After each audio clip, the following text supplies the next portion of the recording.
3, I would suggest we bring the meeting to order and tackle our agenda for the evening. So, and I see Gary, because I recognize Galaxy S20 FE5G as Gary. So he can help answer some stuff. How you doing, Gary? I'm good. How are you? Fantastic. Awesome. All right. So the first order of business is the continued review of the town's subdivision ordinance with Charles. Hi, Charles. Hey, how's it going? It's going all right. How about you?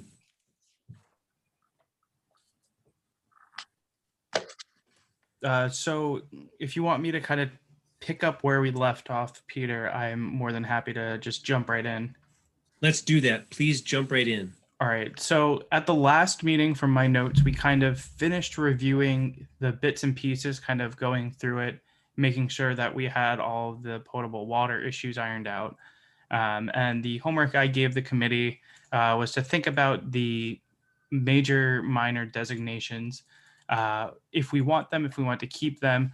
Last time we spoke, we were leaning towards a major and minor designation, but I was mindful of a few comments I received via email from other members. Just decided to lay out in the document you received about either earlier this week or last week, just laid out the process that I envision in either scenario. So I can kind of pass it back to the planning board and saying, what do we like? What do we not like? This is kind of the last big piece before we kind of go through for that final edit, making sure that everything's accurate, tailored to Belgrade, because we were working off the state model ordinance. So we do have to just be careful one more time that everything we include in there is relevant to Belgrade. I think we did get most of that in the performance guarantees, but who knows what could have been missed. It was a long and not the most exciting document, but a necessary document. Very good. Thanks, Charles. So I'd like to hear from the other planning board members what their thoughts might be at this point regarding either do the separate or do all one. So whoever might want to go first, please jump right in. I'm a little leaning toward the separate myself with the minor and major. Charles had the kind of distinction there in his outline. I didn't have any problem with that particular part of the outline, but I don't know what other people think. I'm kind of leaning towards the minor and major too, because it's just not contractors subdividing, it's people, it's elderly people with land that have been around here for a while that are just trying to break off a few lots to sell to either their kids or even to make a little money off it. But they're not actually doing any building and doing any of that stuff. So to make it so costly and so hard to subdivide for those people, I'd like to see a minor and a major.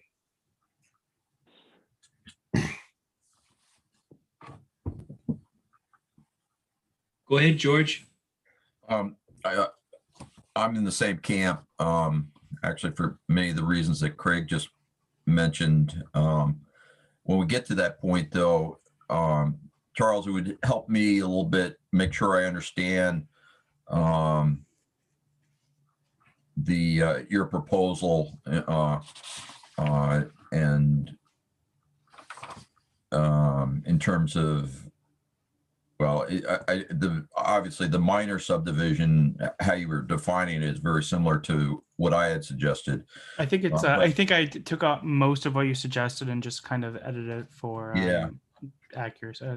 But I just want to make sure I understand. Maybe we could run through your outline once we get to that point. Once we've heard from Mac and Peter.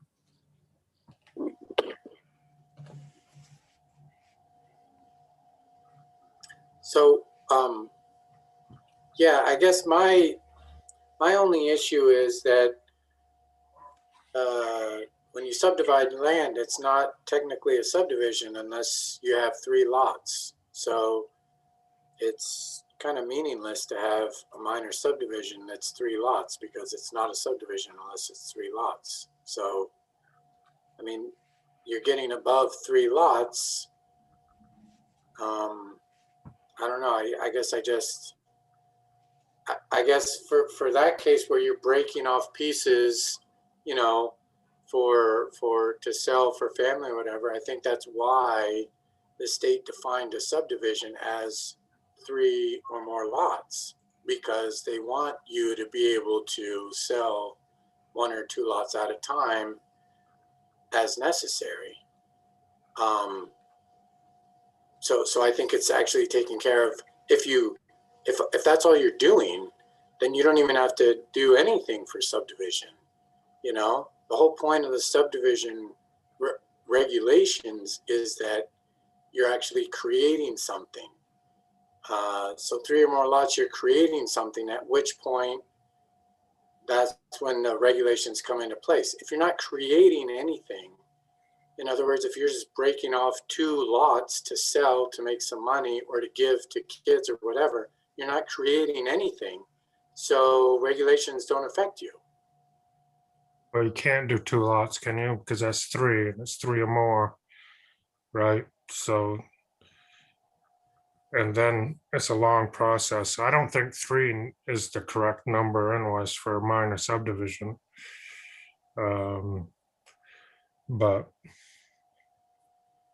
Yeah, because Those are some good points. Go ahead, George. I have to, what I was going to say is Craig's right. So Mrs. McGillicuddy owns a parcel of land, and she divides it once. That's 2 lots. Divides it again. That's 3 lots, including the lot that she say has her home on. So hence you get a minor subdivision. Yeah, that was my impression too, is that breaking off 2 lots is in fact creates the subdivision, because you still got the original portion of the original lot is a lot. Right. I Yeah. believe that's how the statute's written. so I feel minor should be still, I mean, what's it right now? 6 lots, minor? So, I mean, so- we can reduce it a little bit, but, I would still like to see a minor subdivision be 4 or 5 lots. But so Craig, I hear what you're saying. And so in that spirit, when I'm looking at the our ordinance, right? yeah, Page 10, the way we say it, or is defined currently, any subdivision containing not more than 6 lots, dwelling units, or other subdivision units. So that's, yeah. and then major is above 6. That's what we currently have, but we were talking about moving it down to 3. Isn't that what they were talking about?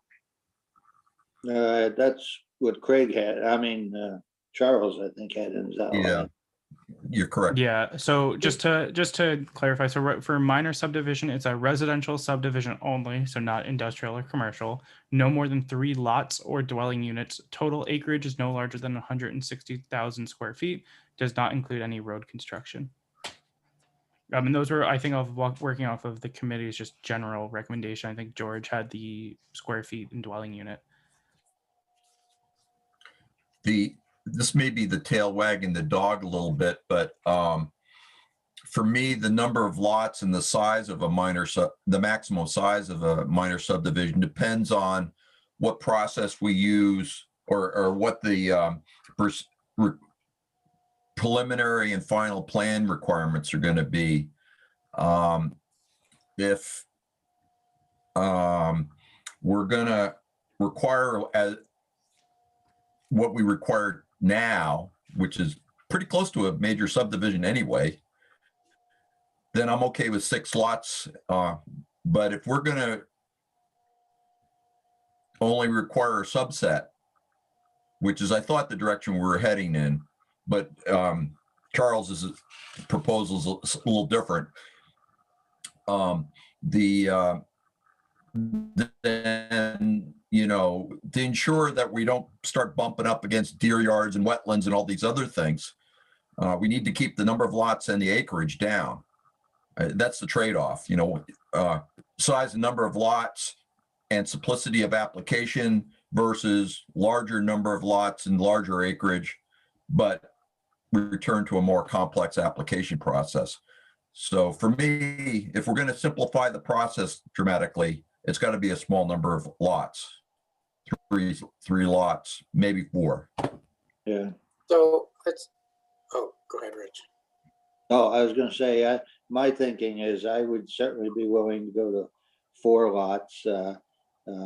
Otherwise, it is in fact just the minimum size of a subdivision is what we call a minor subdivision.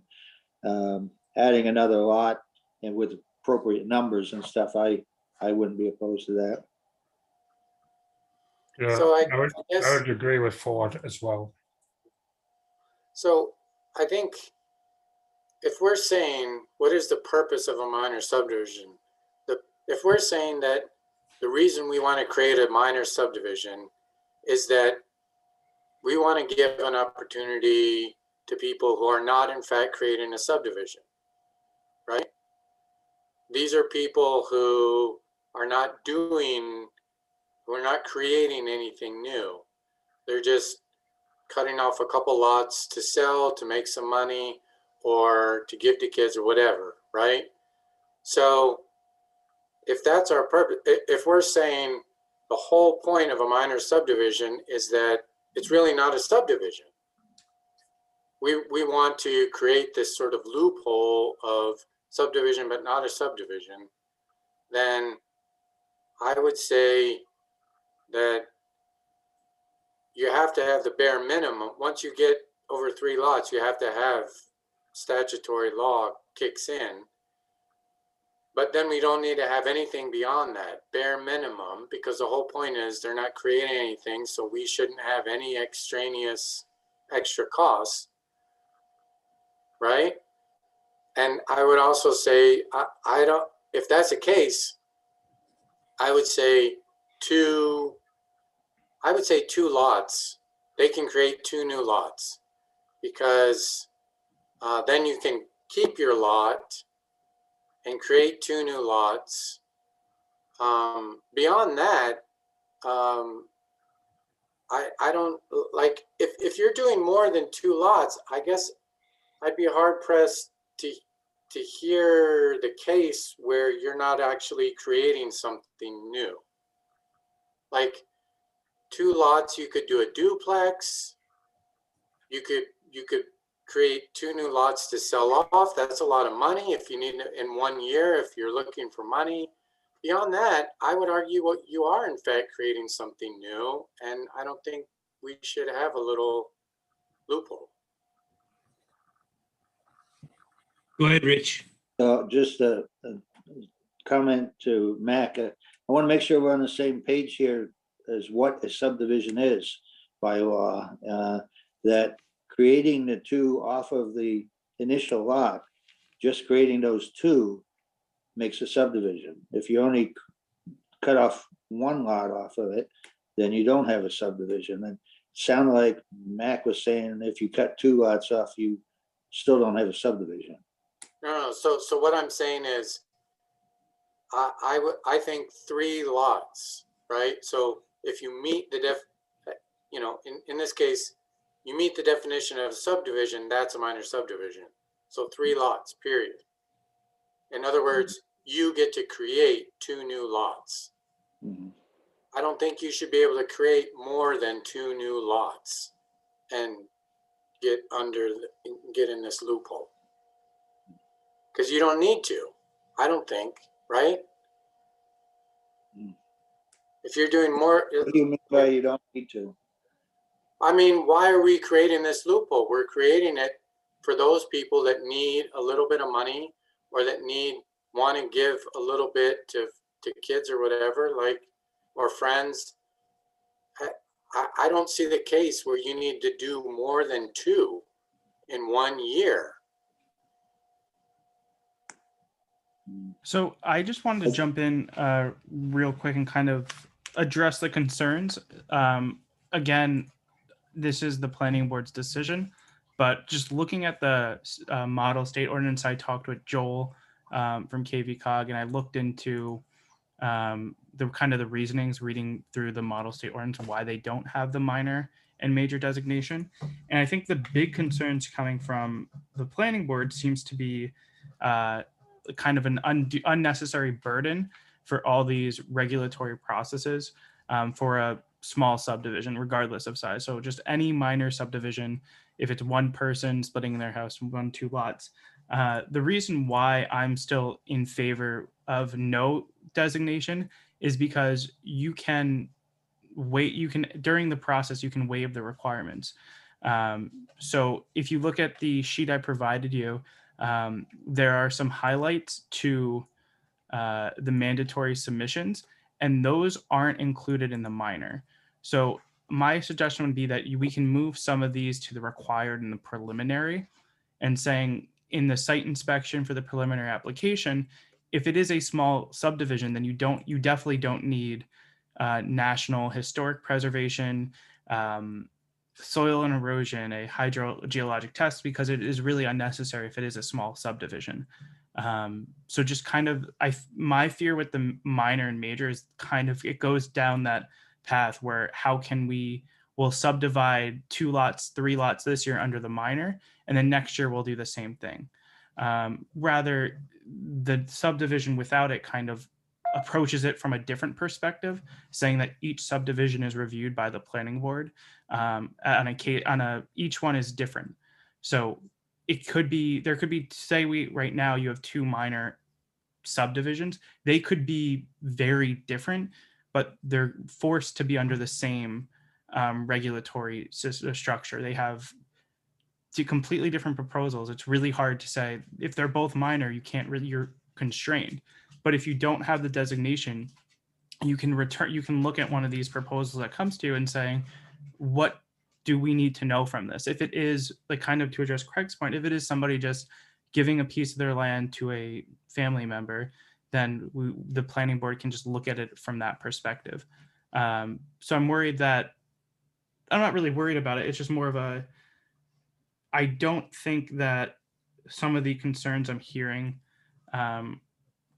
really play out. And that's kind of why I wanted to lay out the process for you, because either way, it's generally the same thing. It's just, one, the planning board has the ability to ask for more, ask for less, rather than having to follow the major and minor. Or if you push something that is a minor, but you just want that one more piece of information from them, but you can't, because that would push it into the major, and then it follows a whole other checklist. So Charles, with the layout that you've proposed about not distinguishing between major and minor and just have one thing, are you saying that we would still have the latitude based on the things we've talked about to either ask for or request that information? Yeah, absolutely. And I think a good example is that whole water conversation we had. Kind of with, if we keep them minor, it's going to be really hard to find a moment to say, well, we kind of want to know a little bit more about the water potability on the site.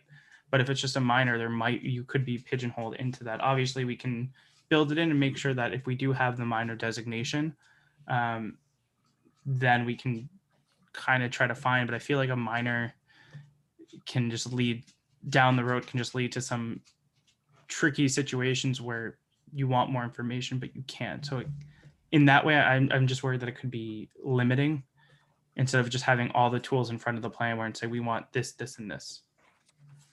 So my concern is waiving. It doesn't happen a lot. And so anytime anybody doesn't want anything, they could put up a stink, and this waiving of we don't need this and don't need that, that doesn't happen often. And so now you're putting it all on to the whoever is volunteering in the planning board, and it could be changed any given time. So that doesn't lay out anything to secure anything for the landowner. that's leaving it up to, well, you know, if someone has a problem with it, well, no, we need all this stuff, we need all this stuff, we need all this stuff. And just run them through the ringer. There's no guarantee that they can't. You're just leaving it wide open. And I don't like that. Go ahead, Rich. I'm kind of not the same as what Craig is, but my thinking is with a minor subdivision, if we kept the minor and major separate, the applicant has more understanding about what is needed rather than coming into the process and you know, I'm not, well, maybe they'll waive this, maybe they won't. The less we have for waiver type stuff, and so the applicant is aware of what he's going to have to, rather than what might happen. That was my thinking.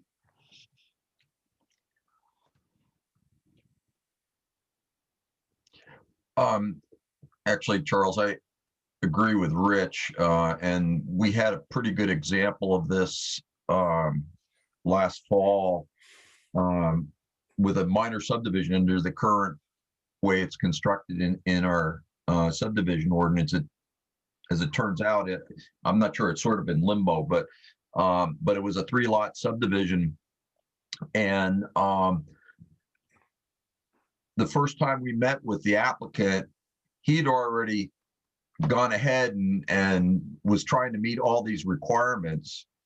And it wasn't until he met with us that for the first time that he realized that there were some that could potentially be waived. And so he had already expended some money trying to meet some of those requirements that, frankly, there's no way in hell he was going to meet, or that it was applicable. Let's put it that way. It just wasn't applicable.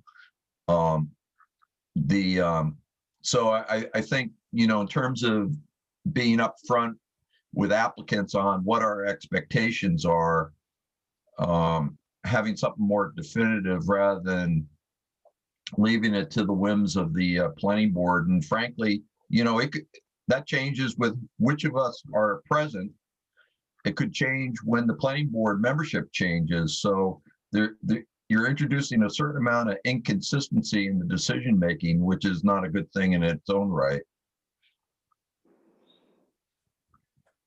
Yeah, that's totally fine. I think if a majority of the planning board does want that major minor, then we can just kind of work on the designation of the minor, what constitutes a minor, and then once we have that, I can go back to my cave where I live now and put together a final draft of the ordinance.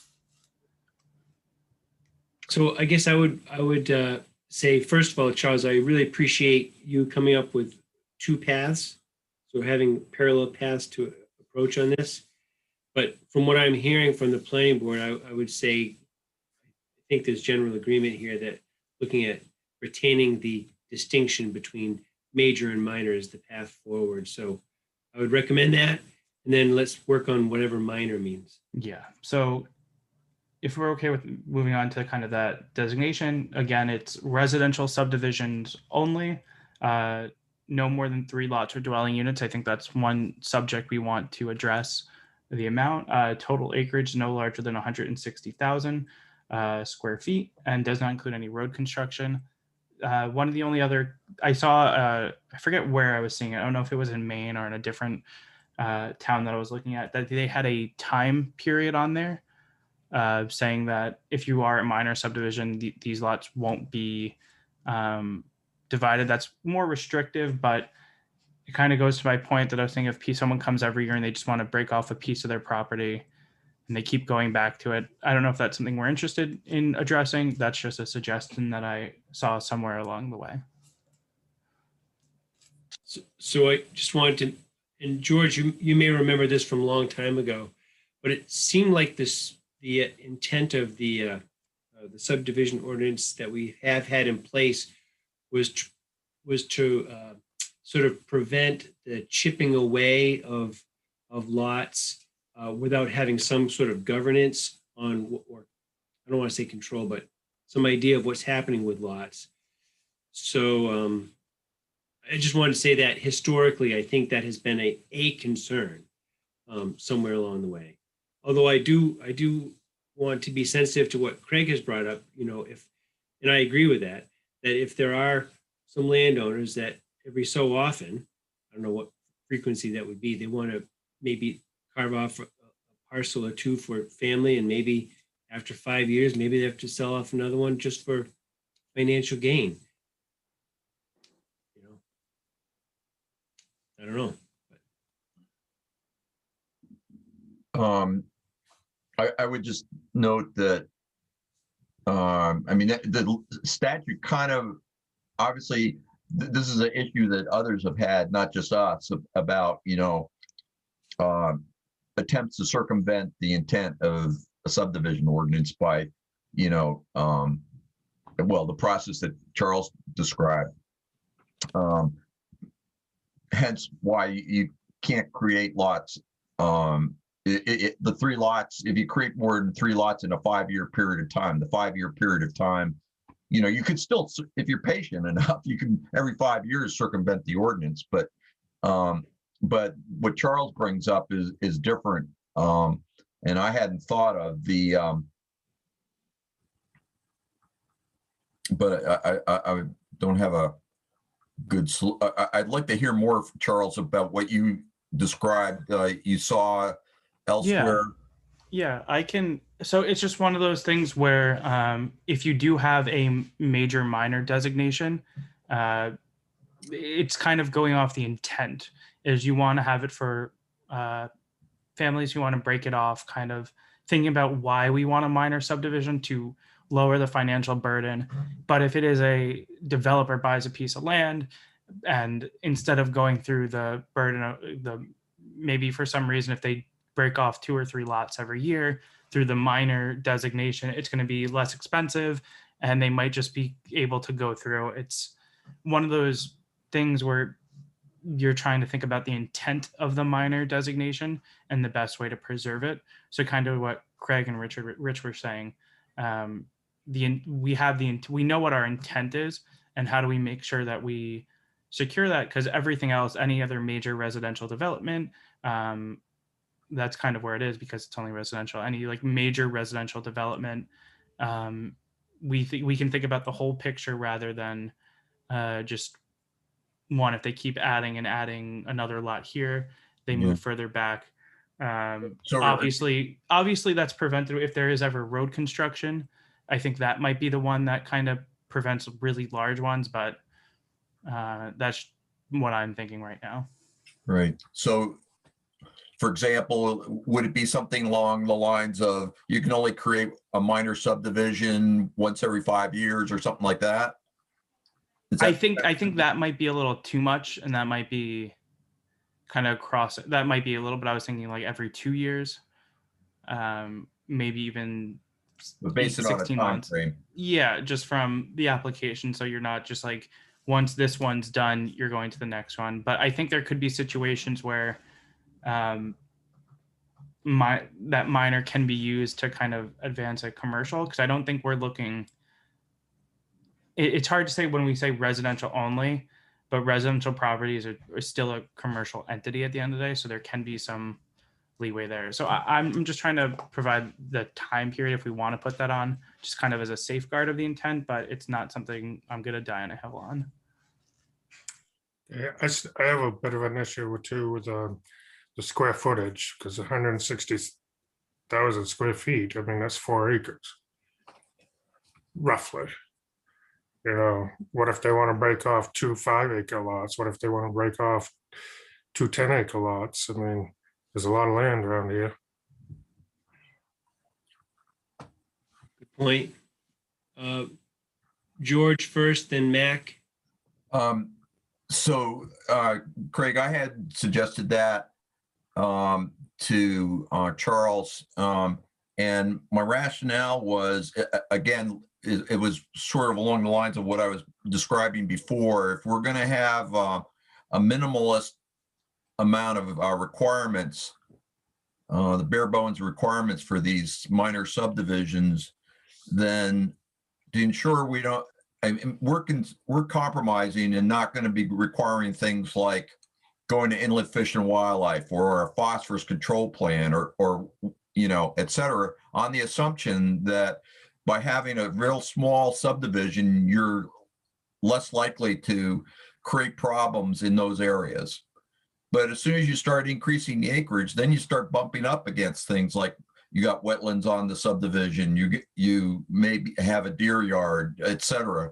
And so then that rationale goes right out the window of the minimalist approach. Well, it seems though to me that it would be much better for everything if there was one house on 10 acres or one house on 5 acres. So you're taking that away. Who cares if there's a deer lot down there in the back 5 acres? Because, it's, Well, it might not be if the you're back. limiting the amount of house, if you subdivide it and it can't be re-subdivided, then you're putting one house on 10 acres. That's a hell of a lot better than putting a house every acre. Not necessarily, because that person could put their house right smack dab in the middle of that deer yard on the 10-acre lot. There's nothing to prevent them from doing that. There's also nothing to prevent them from 5 years later dividing it again. And with a small acreage or whatever we're talking about, 660,000 square feet, you're letting them off fairly easy with what they need, but we're not talking about a big parcel that might be, I wouldn't say destroyed, but impacted or whatever by having a large number, 10 acres or something like that. I got one other, I'm not sure, I may not have caught on the intent, not the intent, but I thought state law said a subdivision is creation of 3 lots over a 5-year period. If we go to the minor subdivision, the 5-year period would still apply, would it not? Even if it was 3 lots, whatever. I believe so, Rich. I don't see why it wouldn't. Right, that's what I was thinking too. So the Go ahead. creation of 3 lots, let me get this right. So if I have a house and I can do 1 lot every 5 years, but if I did 2 in 5 years, that would bump me into a subdivision, correct? Right. So you can't get rid of 2 lots in 5 years. Well, you can't Can subdivide once. any further until 5 years has gone by. Right. So you can only do 1 lot every 5 years. Because the second one is going to kick you into a subdivision. Right, if you do 2, you created a subdivision. and Yeah, so then- 1 lot every 5 years is state law. No, state law is you can do 1 lot as many times as you want. In other words, you can do 1 lot this year, 1 lot next year, 1 lot next year, 1 lot next year, 1 lot next year. No, that's not right, is it? Yeah, That is It right. is. It is? Yep. yeah, Yeah. So I can do 1 lot this year, yes. 1 lot Because next you're not year. creating, you're not creating a subdivision if you only do 1 lot. So subdivision laws don't apply to you. So all you're doing is 1 lot.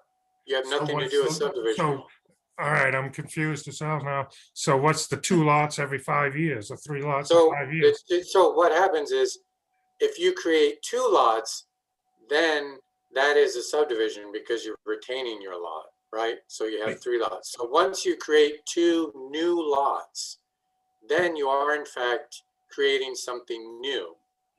You are a subdivision. So then once you do that, state law says you cannot create more than 1 subdivision every 5 years. So if you do 2 new lots this year, you can't do another lot until 2025, 2026. However, if you do one new lot this year, you can do one new lot in 2022, one new lot in 2023, one new lot in 2024, because you're not creating anything new. By that definition. So as long as it's one lot a year, Which is part of my reasoning for why I don't like the loophole, because under existing state law, you can do one lot every year, and that can make you quite a lot of money, I think. And you can sell a 10-acre lot. Subdivision law doesn't apply. You're just doing one lot. So you want to sell one 10-acre lot, fine. And then next year you want to sell one 2-acre lot, fine. so I guess I didn't understand that way. I thought it was 2 every 5 years.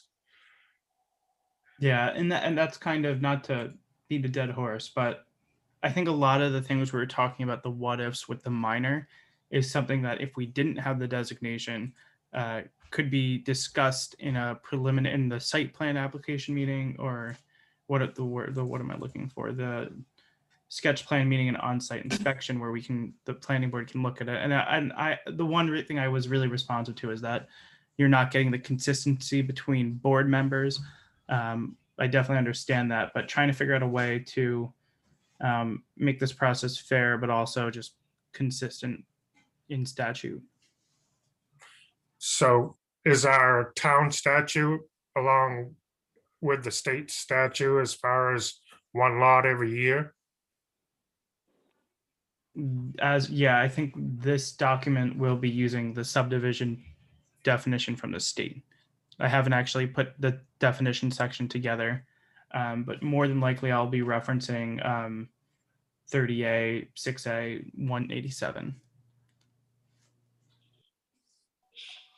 Charles, if I'm correct, that also in state statute allows you to, for example, a grandparent to gift a lot to a grandchild with, and that doesn't count towards a subdivision. Yeah, family Correct. members. Good point, George. So based on that information and that discussion, are we still thinking we want to distinguish between major and minor? Or has the tide shifted?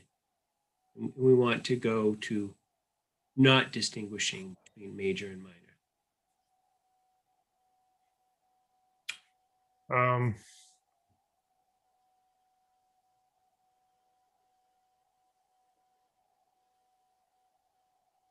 If we have the right to waive and they can do one lot a year, then maybe the minor's not needed. Yeah, I just think I don't know what the number, I think Anthony gave it to me at one point, the number of subdivisions Belgrade receives per year. I know the numbers in other municipalities in the area, but I'm not sure what it is in Belgrade. But I'm curious how many minor and major you see as it is. Lately, it would be on an annual basis a fraction of a number for 1 year. We haven't had any, well, I joined the board in 2015 and we didn't have any until this year. And this year we had one minor and one that came to us. I'm not quite sure where it's at, but would have been a larger subdivision. Yep. And it'll kind of go in waves because, because you have them come in, like when I did mine and stuff, there was a bunch going on at that time. Yep. And so it takes a while for them to fill up until there's a need for another one or someone else wants to. And plus the economy and all that stuff has bearing on it. Yep.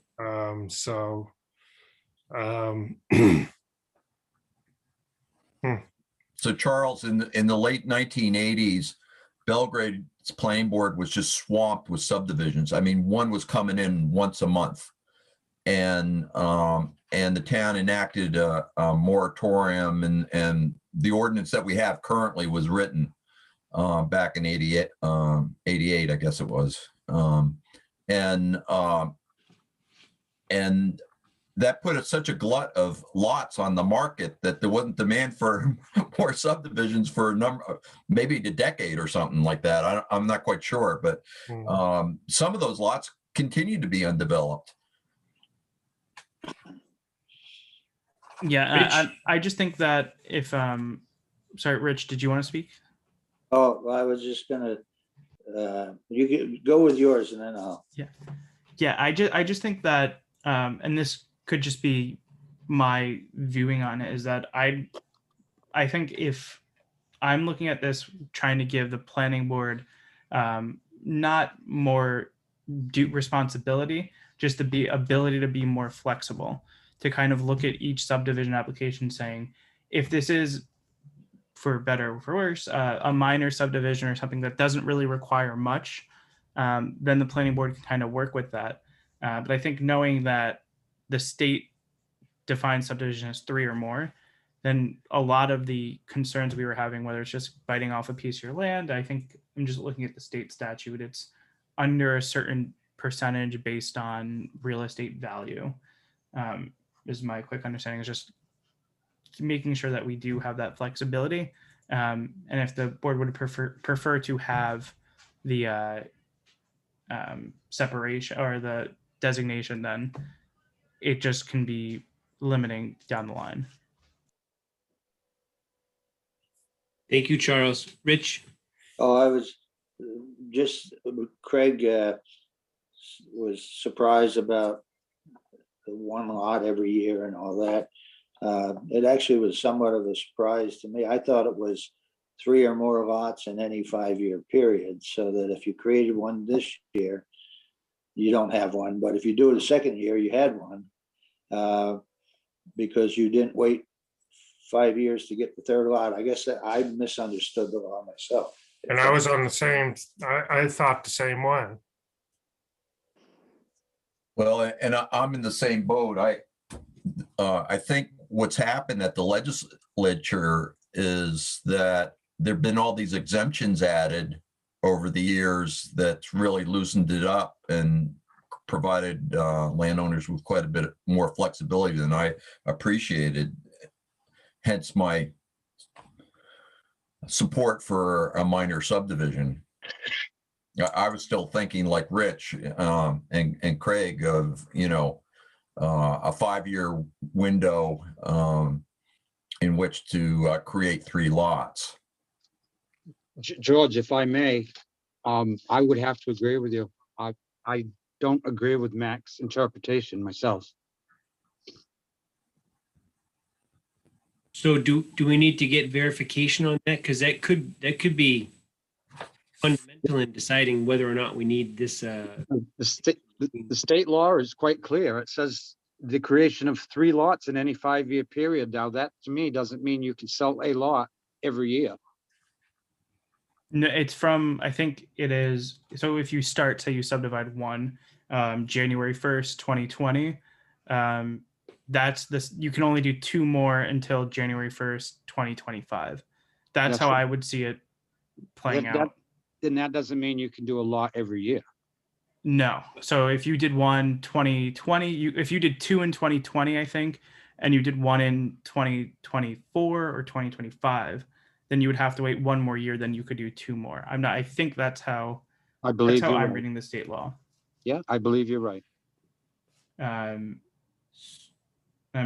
there are, to, I think Rich's point that Peter just said this, there's a lot in the subdivision, with the exceptions and a few other things as well.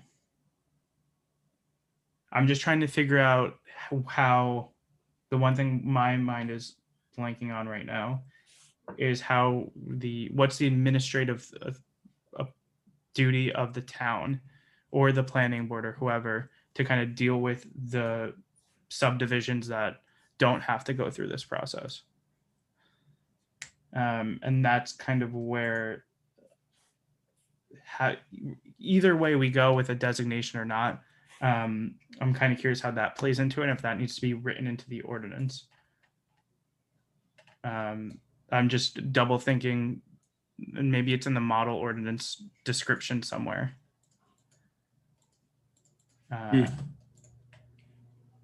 So to talk it out a little bit, I think the spirit of our discussion earlier was if we're going to have an intent so that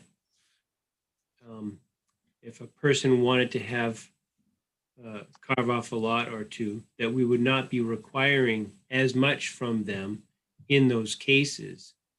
I think that's what we want to solve, is a way to do that without burdening the applicant and not burdening the town either, I think is what we're trying to accomplish. Does that sound right? Is that a fair summary from what I've heard from people? Yeah. Yeah, I don't want to kind of talk too much, but just looking at the state definition of it, which is a subdivision means the division of a tract or parcel into 3 or more lots with any 5-year period. So that is, I'm just trying to read that because it's still a subdivision if you go into one lot. If you just subdivide one, so that would still fall under the minor dwelling. That would still fall under the minor subdivision. So Charles, to talk this out a little bit so we can kind of all make sure we're Yeah, I'm trying to really make sure that I can answer your concerns right now, because now I'm just double thinking myself and I don't want to be incorrect. understood. Thank you. While Charles is thinking there, I just would mention again that as I hear that wording, any creation of 3 or more lots in any 5-year period, I don't see how you can create one this year, create the second lot or whatever, and then split one of them again without 5 years going by, because it says in any 5-year period. Yeah, no, I agree. I stand corrected, you guys. Okay, thanks, Mac. So let's talk this out a little bit. So say I've got a 40-acre parcel, In determining whether a one parcel, and I want to sell off one 2-acre parcel in 2021. So right now, that's not a subdivision, right? So I sell that, so I have my mother parcel plus one, right, in 21. And in 2022, I decide, oh, I want to sell off another 5-acre parcel, separate from the first lot, but carved off from the mother lot. So that would be 3 parcels within 5 years, right? So that would be a subdivision. That would be a subdivision, right? At that point, you'd need approval. Yeah, so just reviewing it, and there's one little subsection, and if you don't mind, I will read it out. It says both, so in determining whether a tract or parcel of land is divided into 3 or more lots, the first dividing of the tract or parcel is considered to create the first 2 lots, and the next dividing of either of these 2 lots by whomever accomplished is considered to create a third. So when you do the first subdivision, that's 2 lots. So you're at 2 when you do 1. And then the next one is you can only do 2 subdivisions in a 5-year period, I believe. Well, you can do, there'd be more, One but subdivision. the first one, I think the thing that I'm worried about is that when you want the 3 parcels, one of them still has to be the primary residence. that's the next thing underneath, that both dividings are accomplished by a subdivider who has retained one of the lots for the subdivider's own use as a single family residence that has been the principal residence for a period of at least 5 years immediately preceding the second division. So it's not that you can do one every year. So when you do the first, you have two, and then anything more than that is where you get to the third. So breaking off a piece, it kind of, to what Craig said, to build a second house on to sell, or for example, or giving a gift to a family member. Giving the gift to a family member does not count as a That's subdivision. exempt. That's one of the exemptions, so that's not a good example. But you have two, so it's just two subdivisions will get you to three. Gotcha. And it gets a little bit more So that's specific under, yeah. basically one lot every 5 years. Basically. Well, one lot the first 5 years, and maybe two lots the second 5 years. Hey, both your mother and I are on Zoom meetings. I'll call you when I'm done.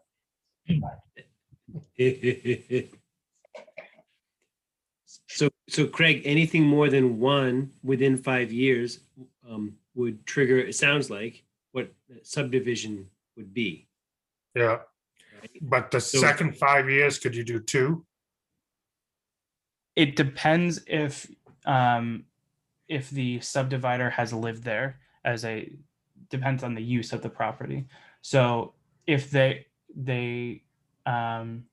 it's considered to create a third lot unless both dividings are accomplished by a subdivider who has retained one of those lots for the subdivider's own use as a single family residence that has been the subdivider's principal residence for a period of at least 5 years immediately preceding the second division, or there's a different exemption under the chapter, which is that. So if you are living on the property, the way I'm reading this is that you do the first subdivision, you're fine, and you do the second subdivision, you're fine, as long as you live there for the previous 5 years, or the subdivider, the person who's breaking off a piece of their property, of their primary residence.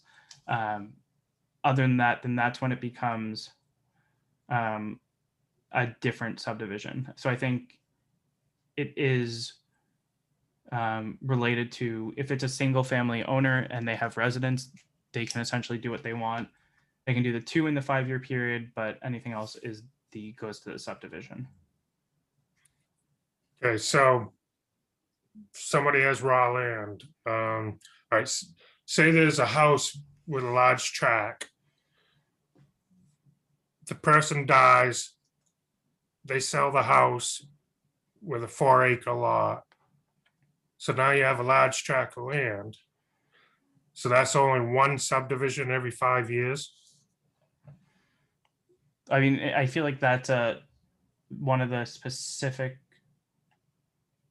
that would be a different situation because it's no longer primary residence for the Right. 5 years before. Right. So let's just say they didn't die. They lived and they want to sell a 4-acre parcel Yeah. from the large tract. No. I have a specific question. I want to know the answer to the question. It's, because people deal with parents dying all the time. They don't want the house. They sell it with 4 acres. Now they're stuck. They're not stuck. Now they have, say, 100 acres. So now you have 2 lots. So is that it for 5 years? If they had previously, I mean, you can,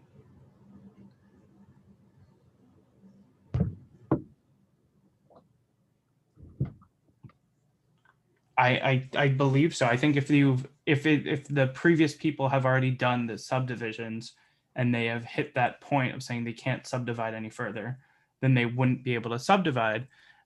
So those lots would kind of be frozen, not frozen, but they would have to be sold in their current. With that being said, say they sold the 4-acre lot, or they sold the 4-acre lot to a single family, and then 100, the rest of the other lot to a different, I think it would just be once the time has passed where they can subdivide, they would go, the developer, whoever owned it, would have to go through it.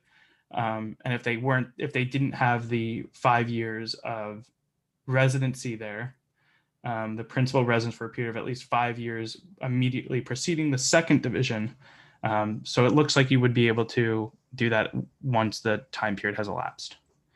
So basically, when you split a house off, no one's living there, you're selling it to somebody else because your parents are dead, and you have the land, that's it for 5 years.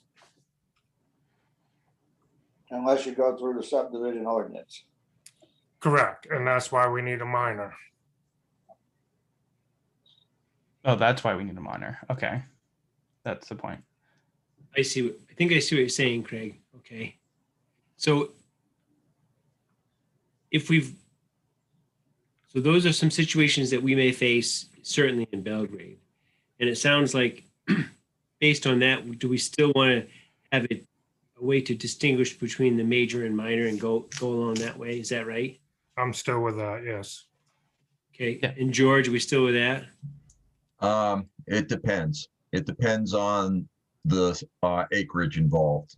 Okay. Based on what Craig's describing, the scenario Craig's describing, I'd be amenable to a minor subdivision, but not how I had originally envisioned it, where we would reduce the requirements right up front. I would be more in favor at that point than of going the route that Charles has suggested, of taking each subdivision on its own merits and waiving and having the applicant request waivers for those things that they do not think apply to that particular tract of land, rather than doing it making that compromise up front in the ordinance. Can't have your cake and eat it too. Right. Yeah, I'm worried that I think there's just a way where we're not trying to poke holes in this, because I think either way we can go back and forth all night about what if, what happened in this. I think I do think we need to work off the state ordinance, and I think that's what, because I worked off the model state ordinance, that it kind of goes in tangent with it, because the model ordinance was built alongside state law. So once we try to deviate from state law, that's where we have to make sure we're covering everything. Because I don't think that, to Craig's most recent situation, I think having a minor subdivision for that particular case and a few others would be helpful in those situations, but it would still need to identify that. And I think in a situation where we don't have a minor, that would be, we would say what the planning board would say, what needs to get done. Here's the situation, and we can kind of work from there. But if we want to have the built-in protection, we would have to make sure that the designations can kind of coexist with state law and isn't restrictive in that way. Because especially given all the exceptions, from gifts to donations to municipalities, there's just a lot of them and very specific situations as well.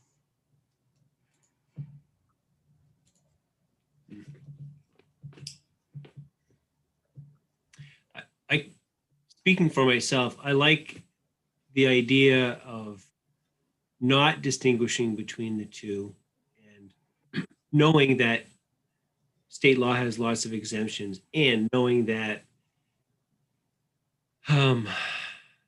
there would be ways for the planning board to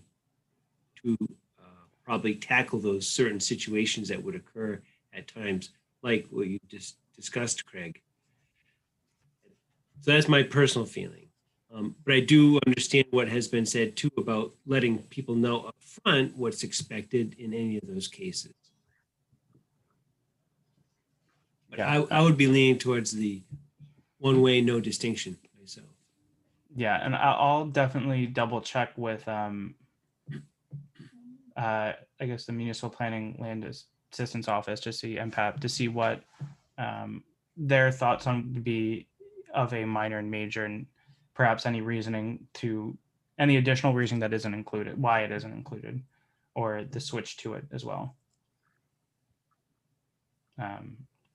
But again, if it is the planning board's ultimate decision, if you just want to say, let's move on ahead and just kind of create that and see how it goes, or we can just kind of report back at the next meeting briefly and figure out what to do there. Okay. So before we move on, I just want to see how we're doing. Craig, I did hear you say there was reason to have a minor, and I hear what you're saying about that. I think you're feeling that same way. Yes, that's the way I'm feeling. Thanks. And then, so others, please let me know. So George, I don't know if I was really clear on what you said. Yeah, I guess if we're gonna have a separate minor subdivision category, for me to buy into that, it has to be small acreage, no roads. Okay. Mac? Yeah, I mean, if it's a minor subdivision, it's still a subdivision, which means it has to meet all the state review criteria. And as I'm looking, there's 19 review criteria. So even if we minimize that, it's still 19 things that you have to meet. So how we want to regulate that, I think it would be, I don't know, just even a minor subdivision, it's still a lot of criteria you have to meet. So then Yeah. what's the difference between a minor and a major? Are we going to have, I guess that's the big question, is what is the difference between minor and a major? If the minor has to meet 19, what do we have major do that's an addition? Or do we have review criteria that are in some way more strenuous for a major subdivision? In which case you have different criteria, whether you're minor or major. I don't know. Yeah, the minor subdivisions would assume when something is given that minor designation, it would assume that a certain what is being checked off immediately. And I think from just looking at the example I sent over, what becomes removed, we assume that there's going to be no dedication open space. We don't need any soil erosion and sedimentation plan, no flood zone maps. Obviously, the National and Historic Preservation is kind of kicked out of there as well. But it's just trying to figure out, if we do go with the minor designation, what are we accepting with the minor, or what do we not need with the minor designation?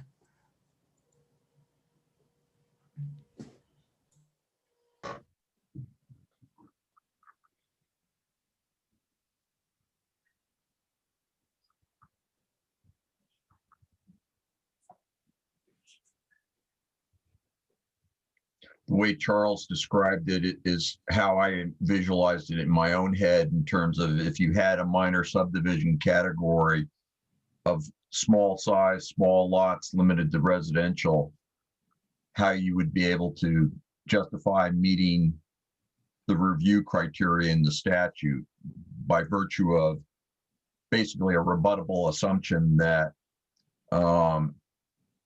like the items that Charles just listed off don't apply or have minimal impact. Right. And I could certainly go that way if we can agree that those types of restrictions that we're talking about, size and something like that, would help the board and the town know some of those things wouldn't be checked off anyway, right? Or they would be already met, if you will. I mean, Mac makes a really great point by bringing this up of, at the end of the day, we still have to make findings that any subdivision, regardless of its size and number of lots, have to meet those criteria one way or the other, and that are in state law. And so it's important to think about that now. Right. So I could certainly live with it, with the distinction of major and minor, I think I would be very much leaning towards designing that designation so that it's easier for us to understand what would have been met. Checking off those boxes relatively easily in the criteria.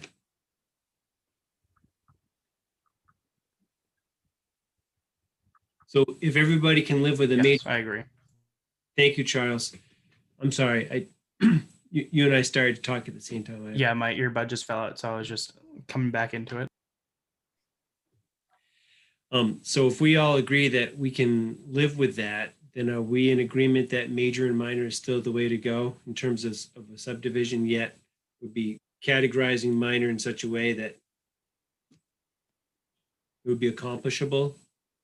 Yeah, it's just making sure that I think with the minor designation, we're trying to limit the regulatory burden, but also make sure that we're checking off all the things that the state guarantees. So I think I'll compare what the minimum standards are from the state and kind of work from there. I know that the performance guarantees we have includes like for potable water, things of that nature, but we can work something out where it's not burdensome, but also checks off all the marks that it's the planning board's duty to accomplish according to state law. Okay. Great. So is that a path forward then? Yeah, that's definitely, I think we're in a good spot, and I can put that together and just provide the rest of the draft too. And because I'll be going through the statutes, I'll put the definitions chapter together. And I think next time we meet, I can kind of walk the board through a final document if that's okay. Great. Thank you. That'd be wonderful. George. Charles, before you go, I attended attended via Zoom the select board meeting a couple of nights ago, and right before the meeting, Anthony asked me a question that really is relevant to the whole board, not just me, and that was whether I thought we'd be able to wrap things up. I think he said by April 9th, because that's the deadline for getting something on the June ballot. And I said, I thought that was a long shot. But because we'll probably meet with you the first meeting in April again, just because of all the permit stuff we got going on. But I just wanted to double check with everybody, including you, Charles, that whether that seems, unlikely that we'd be able to wrap things up by April 9th. Yeah, and I have no problem attending the next meeting if we wanted to kind of go through it, even if that is going to be a busy meeting. I can stay late or join early or kind of work with the planning board to make sure we meet the April deadline. I think I don't know if we need to have a public hearing on it. If it's going straight to as long as the planning board votes on it and it goes on the ballot, I guess there's a public hearing with a vote, but I'm not sure what exactly needs to be done in that regard. But Well, at least from my perspective, I'm willing to work if we want to try to aim for that, just so we can kind of get this completed. I think it's kind of unreasonable because I'm going to want to go through this with somebody that knows a little more about it than me and have them point things out to me that I may raise questions again. So I don't think April 9th is feasible, and our docket is loaded. We have Brightside is coming up, and to rush something through, I'm not. Yeah, then we'll just I'm not hold it off feasible until yet. November. That's totally fine too. I don't want to rush anything either. Mac, go ahead. Yeah, I agree with Craig. I mean, once we get the final draft, I foresee at least a month after that, because I would want to look at it with a fine tooth comb. But having said that, I definitely don't think we should add this to the docket next meeting. Brightside is plenty enough. But I'm wondering what else we can do tonight. Like, I'm willing to work longer tonight. It's only 7:15. We only have one minor little application tonight. That's a good question, Mac. And from my perspective, we do have an application to go for tonight. We do have an application tonight, but I mean, that's it. Like, I think we can spend more time on this. Mm-hmm. From my Personal. perspective, I'm pretty spent. I would personally not want to have another marathon meeting tonight myself. Okay. And I think we're at a point where Charles has to go put things together anyways. Yeah, aren't we? I don't think there's too much more to really discuss. We can there's not much I really have questions for. It's just kind of putting together and making sure that, because we have the minimum requirements, and I think that's really what the minor is going to be built around. So I think we're trying to minimize regulatory burden on subdivisions while also making sure that we're following state statute. And I think that's an easy line to find and to walk, and just a lot of that becomes making sure that if we include that in the process, there's the site plan application, there's the preliminary application, the final application, and it's kind of making sure we have that system that flows and is logical. And I think the planning board is in agreement that we need to check off those marks, but also preserve the minor designation. So I guess related to that, if you're a minor subdivision, do you need a preliminary plan, a final plan, a pre-application site, all that jazz? That's a part of I don't think you do. I think that's part of the state. I think, I mean, I think it's required in state to have those three. I think that's why they have them specifically like that. The regulations may provide for the municipal reviewing authority, the planning board, after a public hearing, adopt, amend, repeal reasonable regulations governing subdivisions, which shall control until amended, repealed, or replaced by regulations adopted by the municipal legislative body. The municipal reviewing authority will give at least 7 days notice of the hearing. The regulations may provide for a multi-stage application. So maybe there is some wiggle room there too, Mac. That's a really good point to bring up. Of no more than 3 stages. So maybe we, and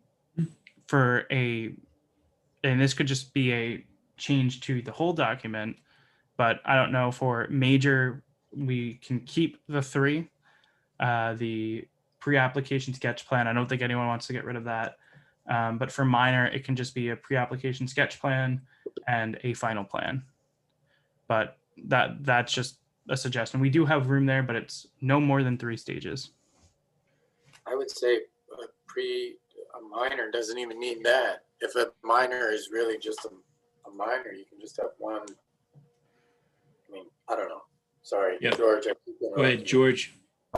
Well, this just following along with Mac's point. A while back, I had looked at what other towns in this area had for subdivision ordinances, and the only other town I could find that had a minor subdivision category was Vassalboro, and they have a 2-step process.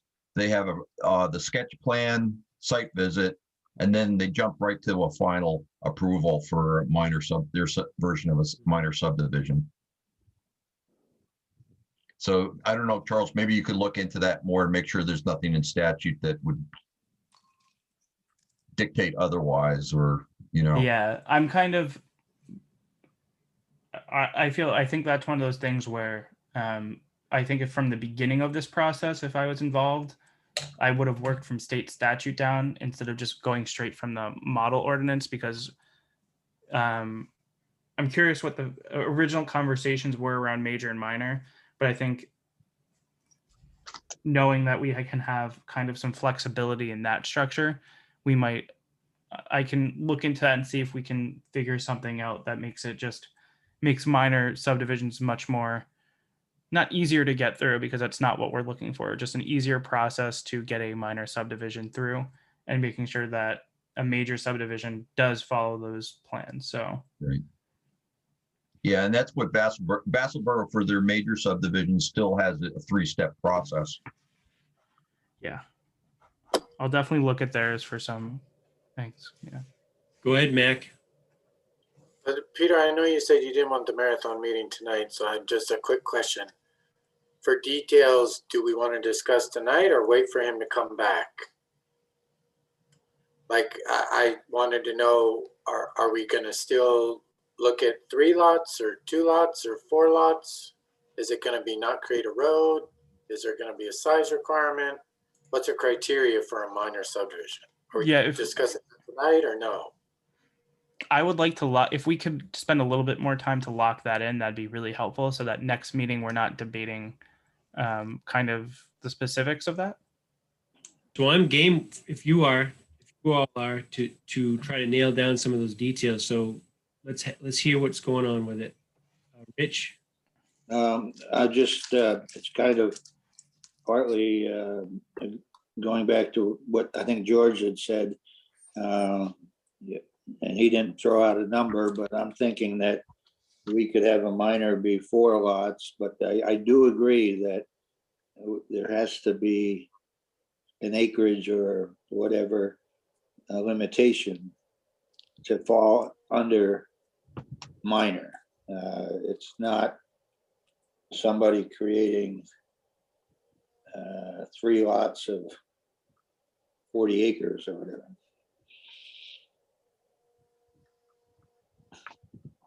So, what about 4 2-acre lots? Pardon me? What about 4 2-acre lots? You mean in terms of Size, size that we would yeah. with?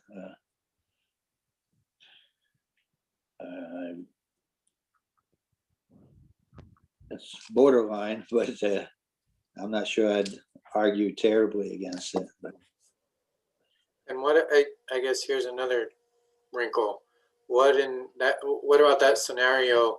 I understand George's argument that you can put the house anywhere on that 10-acre lot, including in the deer yard. So the fact that it's a 10-acre lot doesn't necessarily mean you're going to shy away from unique areas. However, what about the situation where the lot, one of the lots you break off already has a house on it? So we know they're not actually going to disturb anything new because it already has a house on it. Yeah. So if it's like a 5-acre lot, but there's already a house on it, you're over the acreage criteria for major versus minor subdivision, but arguably the reason isn't there because the house is already there. You're not going to disturb bad thing. I mean, you know what I'm saying? Yeah. That's a good point, Mac. So have it sort of like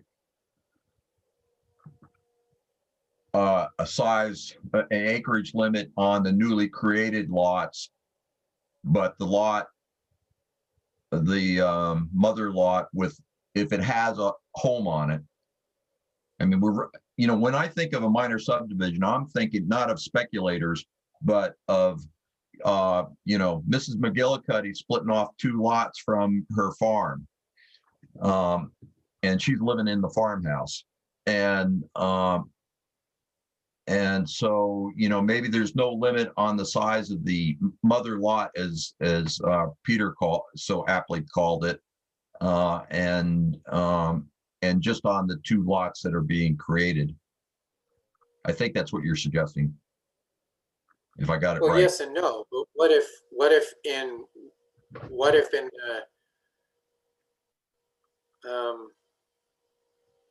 okay, yeah, okay, right, all right. Just, I guess I'm thinking, what if in that scenario, the house isn't the mother lot? The mother lot is open land and the house is on one of the newly created lots. You know what I'm saying? It's kind of weird, I know, but it could happen. So you have 10 acres and there's one house on it, right? And you break off 5 acres with that one house, and then you retain the 5 acres as the mother lot. And then next year, you want to break off 2 acres from that uninhabited 5 acres. Mhm. Now you have 7 acres, one of which has a house on it. And then the mother lot doesn't have any residents.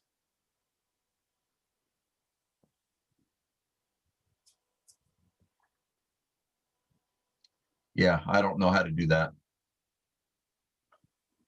So what, I'm just purely speculating. I'm just saying, like, it's in theory, that acreage requirement makes sense, but there's situations where it doesn't. Well, I mean, it depends on how wide a net we want to cast for this minor subdivision category.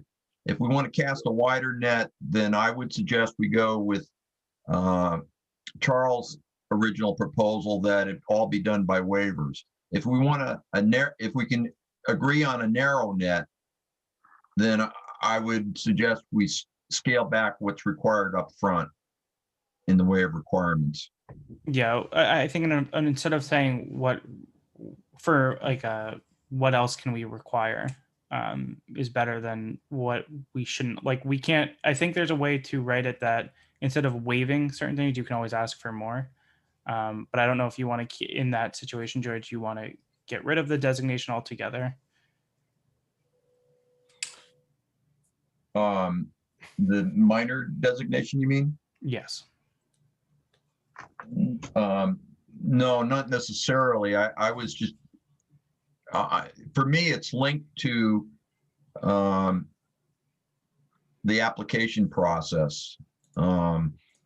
So if we're going to allow a maximum of 3 residential lots, but they could be larger lots, then I think all the criteria that are required in the model ordinance need to apply, except that those that the planning board chooses to decides to waive based on a request from the applicant and a justification from the applicant. But if we can agree on something, it doesn't have to be exactly what you've already written up, or I suggested, Charles, but a 4 lot, say, with no more, basically meeting the minimum lot size ordinance requirements, or something similar to that, with maybe some extra built in, just because not every square foot's going to be developable. Yeah, and one thing I did put into at the end of the preliminary application is that at the sketch plan meeting or after the preliminary application, the planning board may require additional submissions in this situation too. So it can kind of, if the planning board notices something like this might be a concern we have, it is built into saying, can you provide this one more time too? Yeah. So kind of having the flexibility on both ends.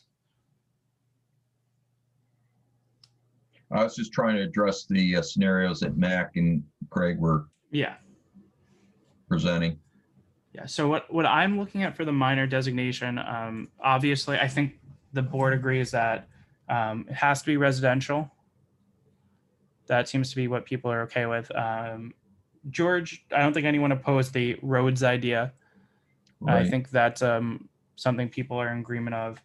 And then the only thing that we are kind of looking at are the things that I see that are in contention from what I had proposed, or we had proposed, is the no more than 3 lots or dwelling units in total acreage.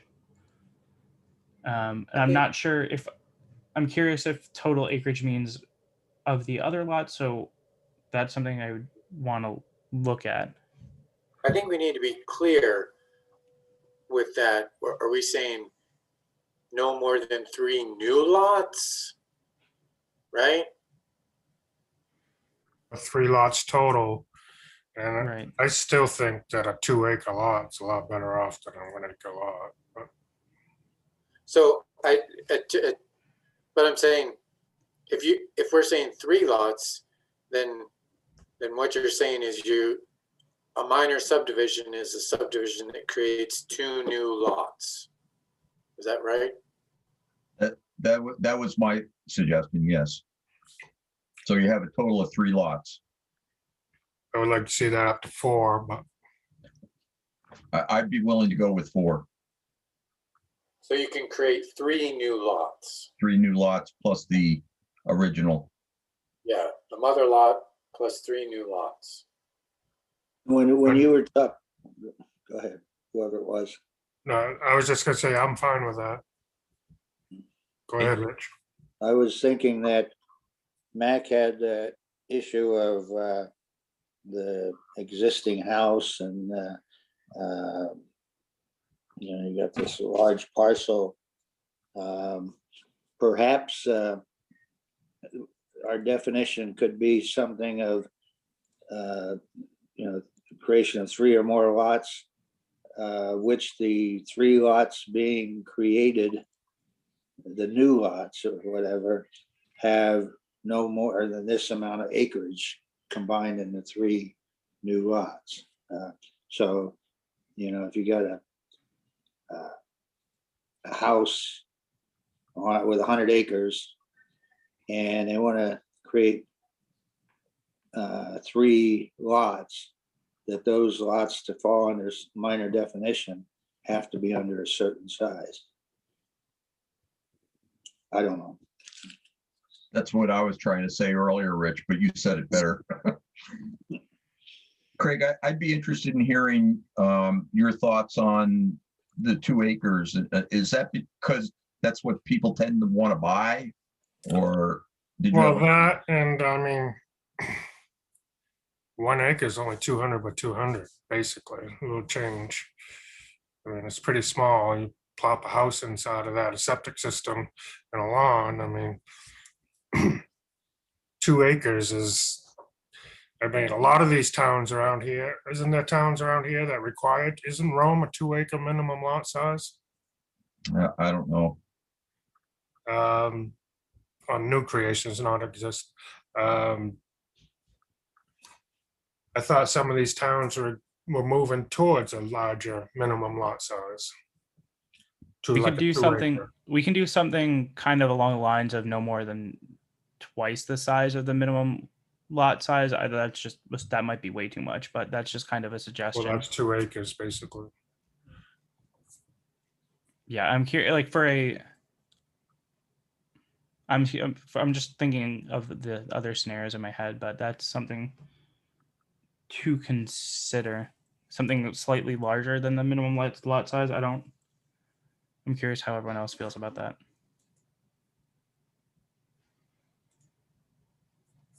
I was trying to look up to answer Craig's question if we could find out minimum lot size in Rome, just to for what our neighbors are doing. Well, I think Craig's right. There are a lot of towns, I don't know about in this area, but certainly in the Portland area that require larger lot sizes. Because those were fashionable at one point. I think some towns are going back to smaller lot sizes now because they think it's a waste of land. But there is a point to be made with regard to a slightly larger lot size than the minimum when you're totally dependent on a septic system and private drinking water supplies. And so I'm kind of rethinking maybe I could go along with 4 lots with none larger than 2 acres, or the new lots being created no larger than 2 acres, and the mother lot being whatever it is. Mhm. I could go along with that. Well, Me what too. if I mean, I see what you're saying, but I guess I'm more, I would prefer a more flexible approach, meaning we could say the 3 new lots being created have a maximum of 200,000 acres between them. 200,000 acre must. That's the whole town of Belgrade. Sorry. I had some- It's getting late. But 200,000 square, like looking at Right, the size right. of the new lots created.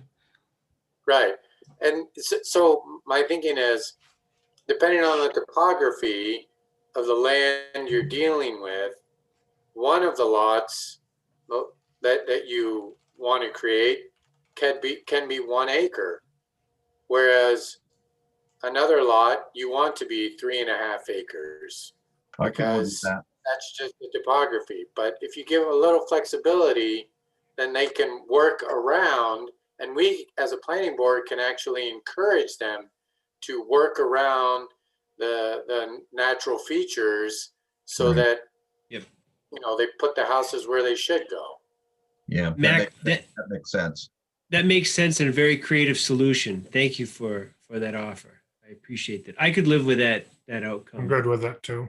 Yeah, can you just can you put that down? Can you just say it one more time so I can get it Yeah, down on paper? 200,000 acres. 200,000 acres. Start with that. No, just the three new lots that are being created have a maximum size of 200,000 square feet between them. Yep, got it. Perfect. Thanks, Mac. And Craig, to answer your question specifically, I found the Rome minimum lot size ordinance and it's 1 acre, It's 1 acre. Okay, according to what I saw online, which was last amended in 2013. okay. Yeah, and I'll make sure to put in that it's maximum size of 200 square feet, but minimum of the minimum. If it's a new lot, so it'll have to follow that ordinance, but Yeah. I'll just make a Good. reference to that, to the minimum lot standard ordinance in it, just so Perfect. to help you guys in the future. Cool. Mac. So just to summarize, we have 3 new lots for total, no road, residential with the maximum size of the new lots being 200,000 square feet and not acres. So Yes. Didi, We're not annexing Rome. Cool. if you was to do 2 acres, that'd be 240,000 square feet, right? Right. Yeah, and I can look into that too, because if the minimum lot size does change in Rome, I don't know how that would affect it, but because No, that's a later Rome's 1 issue. acre. Or I mean in Belgrade. Sorry, now you guys got me thinking about Rome. So Craig, are you saying you want 250,000 acres? You think that would be more flexible? Well, I think, Square feet. I Now think we're a very 2 acre close. lot, 15 acres. I'm sorry. a 2 acre lot, I mean, if you had 3 2 acre lots or 1 or 2 2.5 acre lots or whatever, I mean, so if we're gonna do 4 lots, if they're 2 acres, Yeah. this, 240,000 square feet. Yeah. Cool. Got it. All right. So I think we have that. Oh, I'm out of focus. Yeah, I'm back.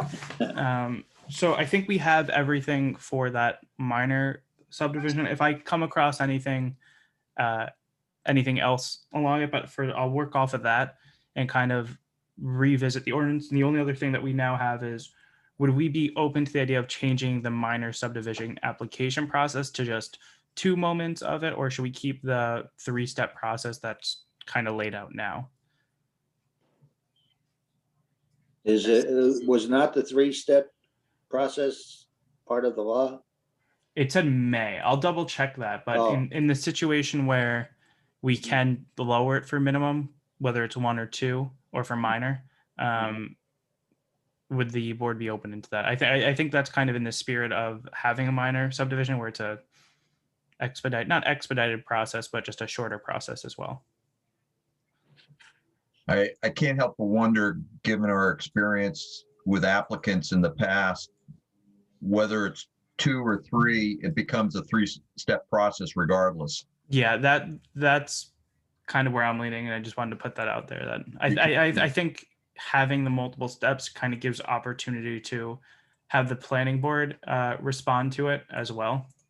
But, you know, on the other hand, if there's a really well-planned, organized subdivider out there,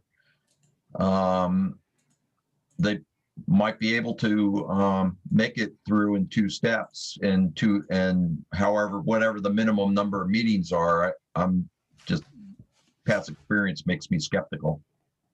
I mean, I think if the point of a minor subdivision is to not, you're just doing a couple of parcels, no new roads, whatever, you know, you don't need an engineered site plan. You don't need, you know, a fancy stormwater control plan, a phosphorus control plan, all that stuff. If you're doing it on your own, then I think 2 steps is fine, because then you just come in, have your hand-drawn proposal, and we say, okay, we'll move this a little bit, move that a little bit, and then you, boom, come in with the final. I don't know. So that's where I'm leaning. I'll look into it. I'll put together and see if I can play around with it. If there's anything, if I have any questions, I'll send an email to Peter to forward out. Great. I won't kill it here. I'll give it a good old try. Thanks. One more thing before we leave. At the select board meeting, it was brought up about the appeal.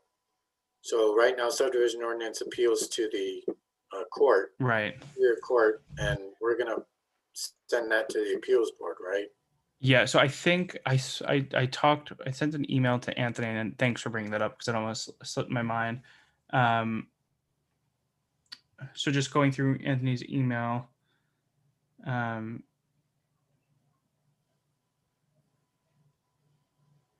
So Mac, what was the suggestion of the select board and Anthony in this matter? Because I think the way I'm looking at it is if it's been done in other ordinances in Belgrade, we can just take the appeal sections from one of those documents and just copy and paste over, if that's the advice of the MMA and the select board. That's something, if it's been written in Belgrade already, then we can just copy it over, just to have a more equitable process. Because I think that was the concern. If it went straight to the appeals board, there's a chance that people may not be able to afford a representation. I think that was the concern. Right. Maybe looking at our shoreline zoning ordinance, because that's the most recent one that we revised the appeals process in, and changed it to an appellant appeal rather than previously was so-called de novo appeal, where the appeals board started from scratch again. So maybe that would be a starting place, Charles. Yeah, definitely. Great suggestion. Go ahead, Rich. This may not, I'm thinking they got to meet the shoreline zoning ordinance anyway, but I was kicking around in my mind a little bit whether this minor subdivision that's being created to be minor, well, put it this way, do we want to have something be declared minor, even if it's only 3 new lots or whatever, if the subdivision is created in the shoreline zone? Do we care? Let me try to pull it. I think there's the state statute subdivision has a little tiny piece about shoreline zoning, and I think that what it I think I'm just going off the top of my head. It's if the subdivision is located entirely outside of the shoreline zoning. So if we want to add that to the minor to make sure that it's completely outside of it. That's just usually what the state recommends. Is that? Go ahead, Rich. I was just thinking, I'm not sure what all these 19 criteria are, but I'm wondering whether if we didn't exclude area in the shoreline zone, whether there would be things that we would be essentially letting them off the hook with certain of the criteria if we didn't have that in there. But Right. Another way to look at it would be, because I had thought about this as well, Rich, probably not quite the same way you did, but so for example, if you had a minor subdivision that was in the shoreland zone, under the subdivision ordinance, it may not be required to deal with phosphorus or stormwater runoff, but under the shoreland zoning ordinance, it would. And so if you want to avoid that kind of, and the more stringent ordinance would apply. Right, So that would be right. the zoning ordinance. Yeah. And so if you want to avoid that kind of confusion or whatever you want to call it, having the subdivision entirely outside of the shoreland zone might make some sense. I agree. Good call. Mm-hmm. So do you want to, do we want to kind of put something in addition to the minor thing, saying that if it's like, if it's in the shoreline zoning, it goes through the regular process, and if it's in the minor, I'm just trying to figure out the best way to do it, or what your Minors only can be applied for outside the shoreline zone. Yep. Yeah, and I'll go through the performance guarantees as well to make sure that even for the minor subdivisions, we will be making sure we cross off the review criteria.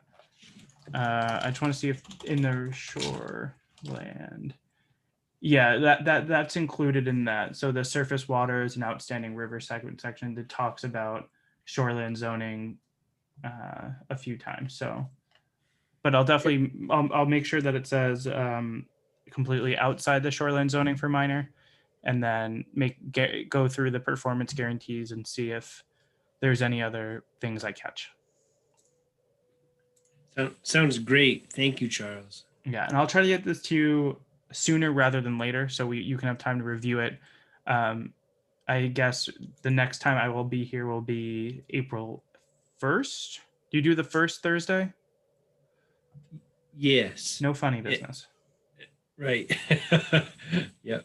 Correct. Great. If we're going to be, if that meeting's going to be, reviewing a comprehensive draft for the first time, do we want to devote more than that entire meeting to that, or since we're not going to be able to make the June town meeting, do what we can within the time limits we have, given that we might have to do some permits as well? Just a question, I guess. that my thinking, George, is that I'm not sure we'll be able to get through the whole thing in one meeting, and if we're not going to make it for April, it's not going to hurt to wait for another meeting to finish or whatever. Okay. I agree. I would agree too. Yeah. So back to be really clear. So for Mac and George, who heard the question from Anthony, is it likely we're going to be ready for June? I think the answer is no, right? We won't have it finalized by April 9th. We will have made a good really good attempt to get it finalized, but I don't think it's realistic to think that we would be. And Charles, I want to thank you profusely for all your efforts to help us out with this, and thank you for the offer to work later, tonight or Yeah, at no, any time. To definitely get no this problem. done. And I think we brought up a lot of good points to make sure that we're with the state statute. Yeah. And then now that we're gonna, if we do understand that we are deviating from the model ordinance in a sense, so we have to make sure that whatever process we create still is a legal document, so that nothing Right, comes back to haunt Belgrade right. or Thank you. Rome if you guys annex Rome. Not that I'm. Which we may decide to. Yeah, that's not going to make the April meeting Only if or Zach the has his June. way. Great. All right. So if there's no other questions for me, I'll kind of head out and I'll report back. Hopefully within a week, I can put together a document and get some questions answered. And I'll try to speak to somebody from the state office, but we don't have a state planning office yet, so we'll find out. Right.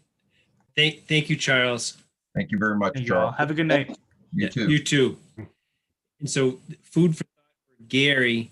It sounds like we want to probably have an hour on the April 1st agenda item for Charles. And, okay, and possibly a couple permits, maybe? If we Or- have some, yeah, at least shoreline one. zone. Say that again? I'm sorry, the shoreline zone permits. Yeah, yes. I think that would be good to manage those types of things for the town. Okay, Peter, on a related note, and maybe we want to wait until after we've done the shoreline zoning application to discuss this, but of course, one of the things this means is, our timeline means is that the moratorium is going to run out before we have an ordinance. And so the question becomes, do we recommend extending the moratorium on not just subdivisions, but solar farms? And I mean, we haven't even broached the Yeah, subject of it, those other items. I Well, would say yes. I would say yes, we would want to do that.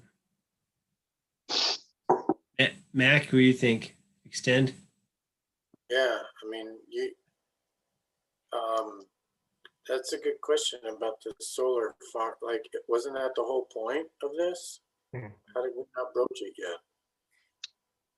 Well, it's certainly from the our board's perspective, it was the select board that wanted to include subdivisions as well.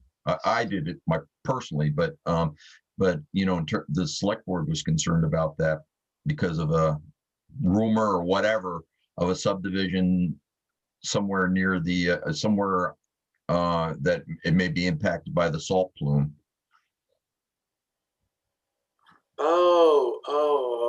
Okay, right. Okay. Yeah, and the salt thing. Didn't we come up with the answer for that last time? Yeah, that it might just be a rumor. No, for That I mean, the subdivision may actually, there may be no subdivision, and that it was maybe just a rumor. in the salt bloom area. Yeah. But weren't we supposed to put something in place? Future subdivisions in the salt area? I think it's something that we were supposed to address in this ordinance. Yeah, I Yeah, think yeah. hopefully we'll see that in the draft that Charles puts together based on our discussion at the prior meeting. Correct. Okay, all right. Right. So I'm the short. stuck on 200 acres, 200,000, whatever. Sorry. Okay. No problem.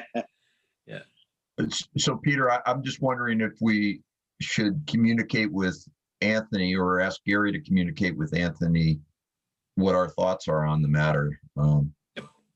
Yeah, for sure. I think it's minuted for one, but I think based on our conversation, there is a desire to seek an extension of that moratorium until such time that this ordinance is passed. Yeah, I think there's another maximum of 180 days. I think we can only do one more 180 days. That was my understanding too. Right, right.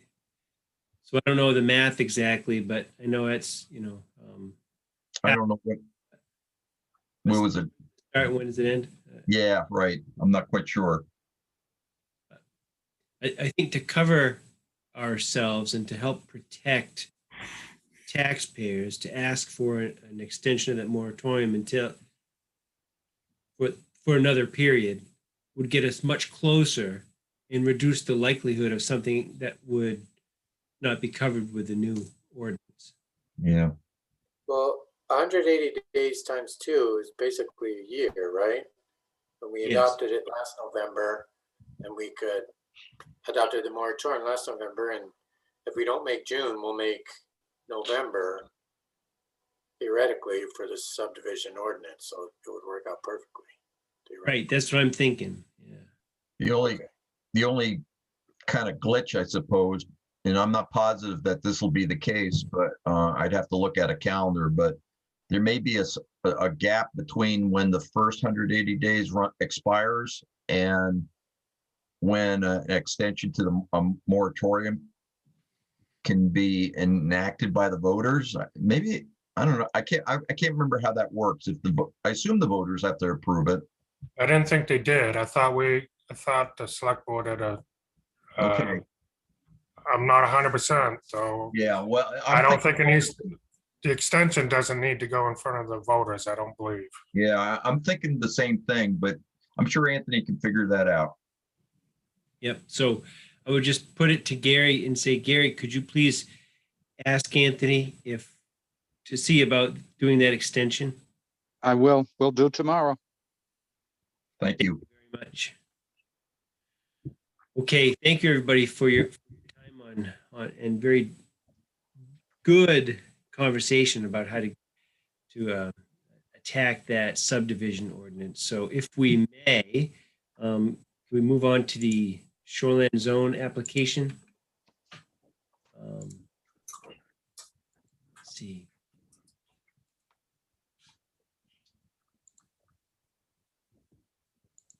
Okay. Okay.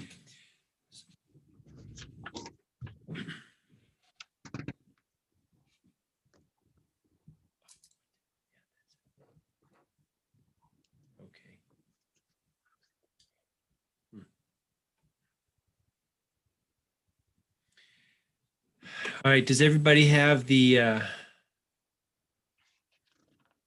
Thibodeau, no, I'm sorry, the Kruger application? Yes. Yes.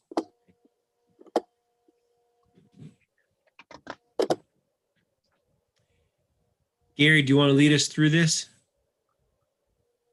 Sure. It's what it is it's application 21-3.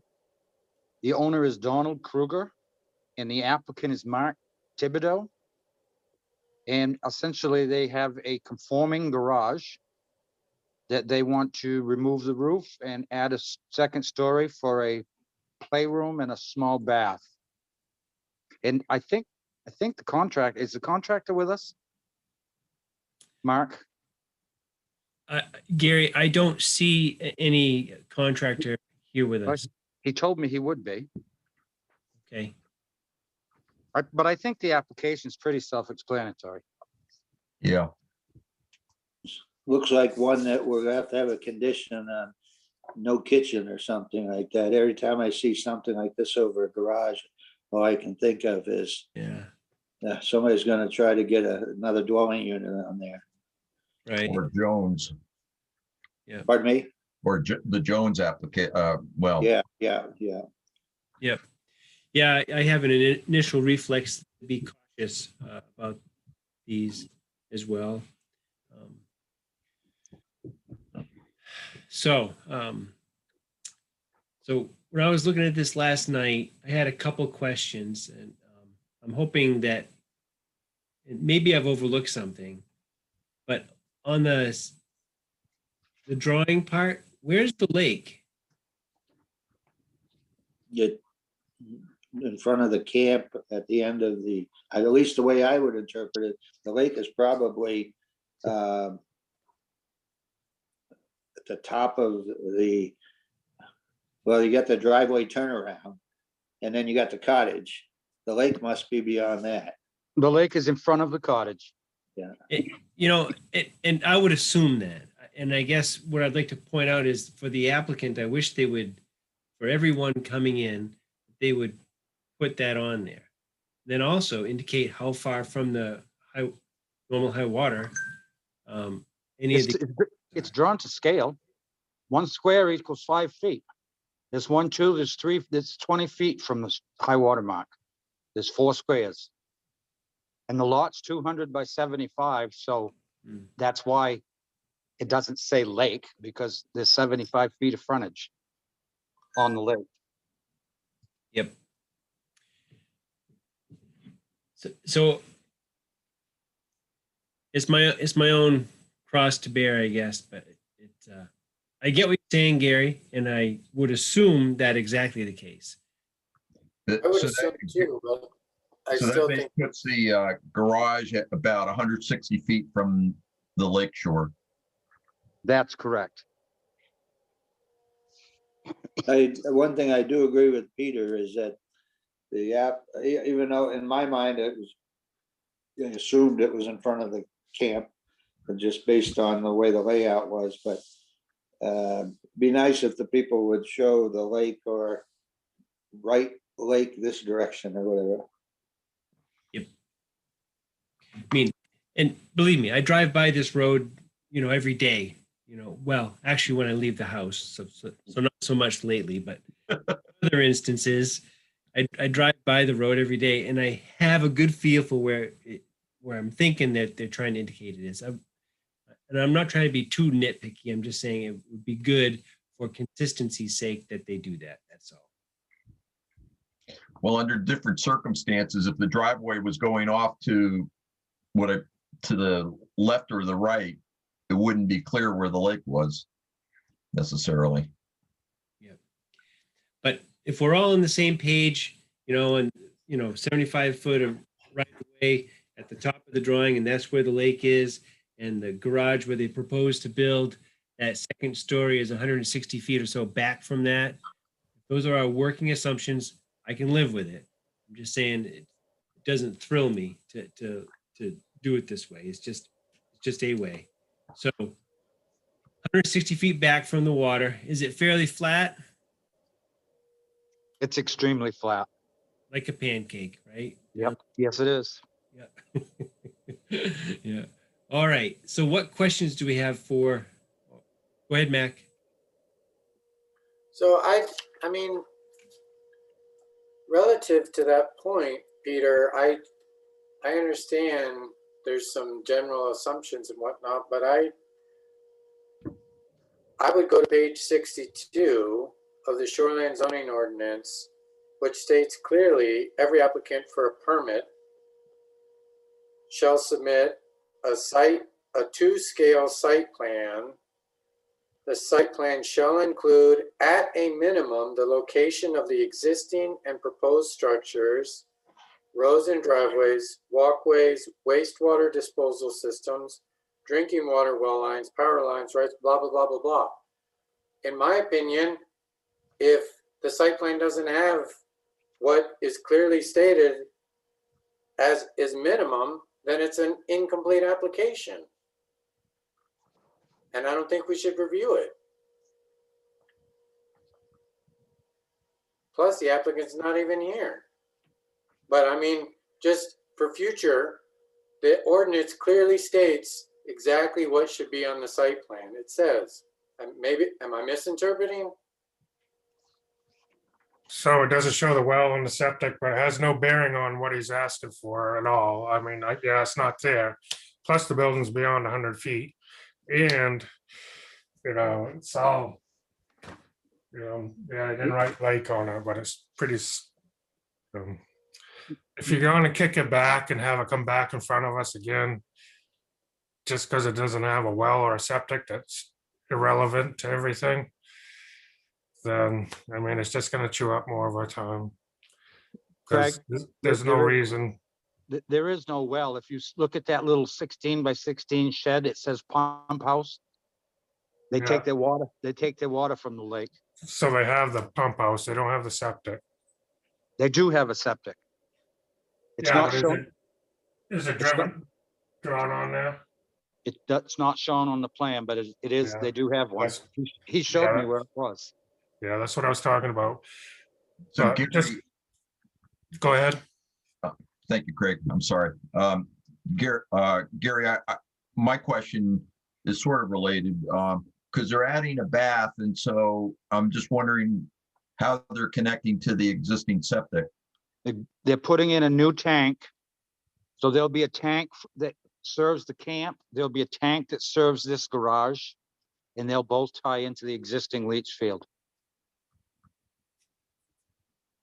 See, I agree with Mac. That should have been shown.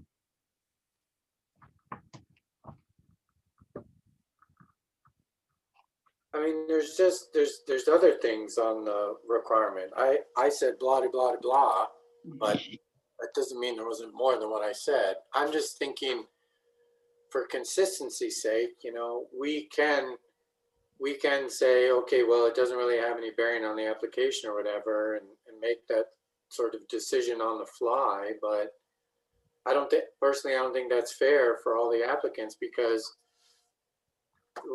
we may think it's not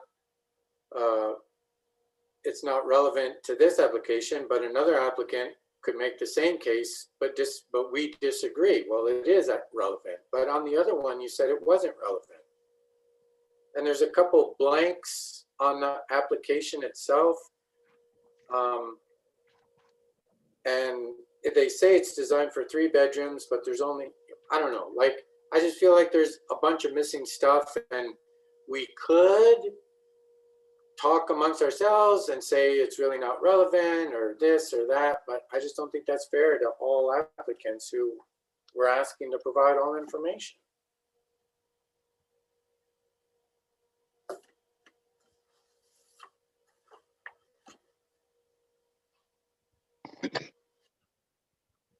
I agree. I think we should kick it back and have them fill it out completely and show us what they want to do, including the things we talked about that are most important, at the very least. To submit- Peter, could you put in writing exactly what you want on this plan so I can forward it to him? It's in this the ordinance, page 62 and 63. So let's kind of highlight them from those pages. So in particular, Gary, one of the things that we talked about was the septic part. So when he's proposing to have the new and the old both joined to the leach field, I think it would be appropriate to show that on that sketch plan. And if you're going to have something join, I would argue we should have the copy of the septic permit saying, you know, it's functional or whatever. I don't know.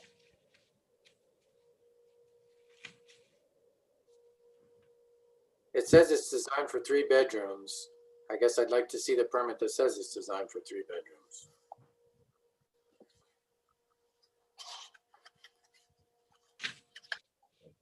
And to add to that, if he could complete question number 6 so that we know whether or not an inspection of the existing septic system would have been required. I think there's another piece of the application that's missing too, isn't it?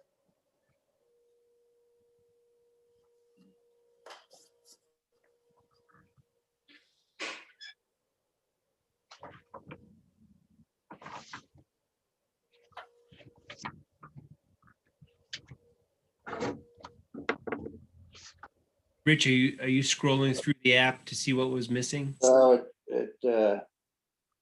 again, we can see this by looking at the diagram, but a lot of area within the shoreline zone isn't filled in.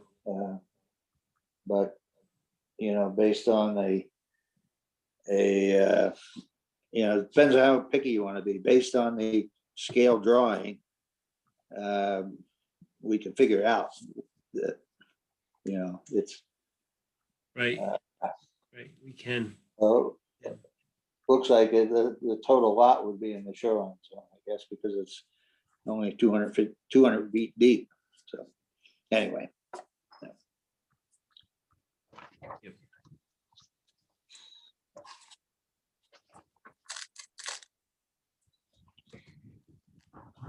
Yeah, I'm willing, and as Mac knows, I'm probably a little too lenient on these things, but the septic system seems important to me at a bare bones minimum, since they're adding a bath that's going to create the need for a new tank for a connection to the existing system. And consequently, we need to know that system, if they recently bought that it was inspected at the time of property sale. I will say they didn't recently buy it. They've had it for years. So I don't imagine the septic was inspected quite, very recently. Yeah, right.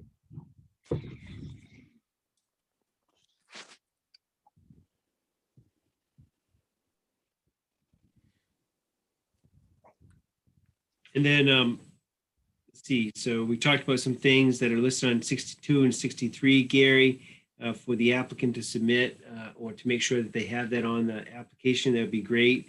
And I guess, my part, and maybe someone would criticize me for it, but I'm looking for the indication of the normal high water mark of the lake. To have that on the, I think I know where it is, but just put it on there. So so we know where the lake is, but it's not written on there. And he's gonna draw a septic system in. We're not required to make him show a test inspection. So are we nitpicking a little too much just to have this kicked back at us to approve it? Because they own it for years. It's upon a sale that we require an inspection. So basically, it's going to draw a couple things on a checkered piece of paper, and it's going to come back to us, and we're going to have to go through it again. That is correct from my point of view. Yep, that is true. I mean, I see what you're saying, Craig, but at the same time, why have an ordinance that says all applications shall have X, Y, and Z if in fact you never actually require X, Y, and Z? What's the point? So.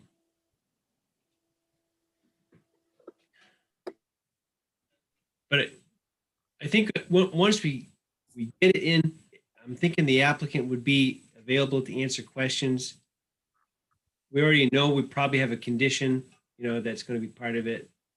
I'd like to think it would be fairly straightforward at that point. I get it. Peter, Yes. I've got a couple of, if we are gonna not deal with this application tonight, I got a couple of questions that I want to hear from the applicant. Maybe that can be passed on to them some way through the town office or whatever. I noticed that, and Gary may know these answers already, but the garage looks like it's on, at least a portion of it's on like posts or non-foundation type. It looks like wooden blocking and whatever. Are they going to leave that the way it is, or are they going to put some kind of foundation, more of a frost wall or something like that under it? They're going to leave it the way it is. Mm-hmm. It's got an extremely strong wooden floor. They actually parked the car in there. Yeah. Yep. The other thing I was wondering is, where is the entrance going to be? Inside the garage for up there or outside? Inside. Inside, yeah, okay. Yeah.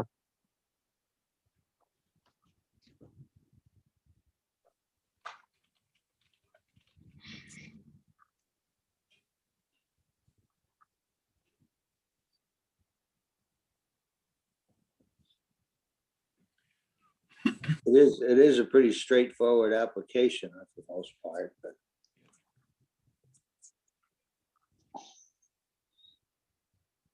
Okay. So if we're not gonna hear this, I think we have to, and we're saying we want it to go back for more information. I'll make a motion. I'll make a motion that we table the application upon submission of the additional required information. Motion. Any second? Mac or Rich? yeah, if Mac didn't, I will. Okay. Great. Any more discussion? All those in favor for table? So George, Yes. Craig, No, Mac, Yes. Rich? Yes, I'm in favor, so 4 in favor, 1 opposed to table. Thank you. Sugar.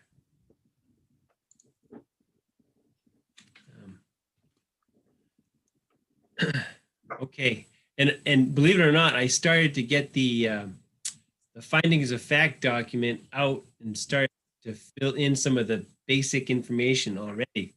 So it's your fault. I know, I jinxed myself. So, but anyway, I've saved it so we can hit it hard next time. But the key wording of based on materials submitted in the public record, I have in it already. So, all right. Great. So that's that one. That's that one. We have meeting minutes. Do people have the meeting minutes? The draft meeting minutes? Somewhere. Okay.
And so, let's see, we have 5 members here tonight, but let's see, Rich, you weren't at that meeting?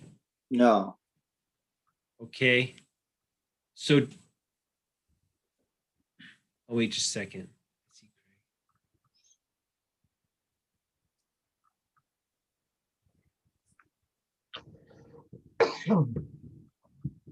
bless you.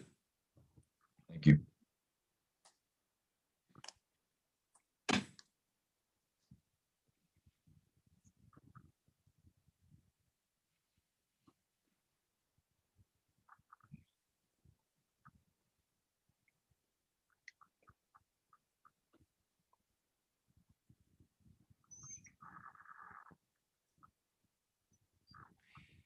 So, any edits suggested for the meeting minutes?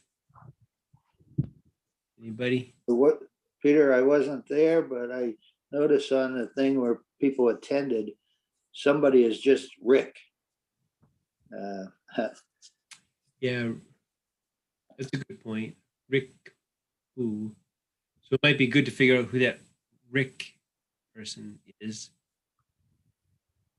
I did ask for their name and they didn't answer me and give it to me. Oh, so that's all we have for the record? That's all I had. I requested it through chat with them and they didn't give it. Okay, well, thank you, Julie. You're welcome. That's all we can do. Any other edits suggested, George? No. No. Craig, anything? No. Mac, anything? No, although I'm curious about that name thing. I mean, obviously we're not going to get an answer tonight, or that we need one, but I'm sort of curious what MMA says about that. Because it's Zoom, right? So you can only get so much information. So what does MMA say for minutes, formally? Right. Right. Must happen to select board a lot more frequently, who has a lot more people. Mhm. Suppose one thing we could do, or ask Julie to do, is, where the last name would go is put in parentheses a question mark. Just, make it clear that we tried to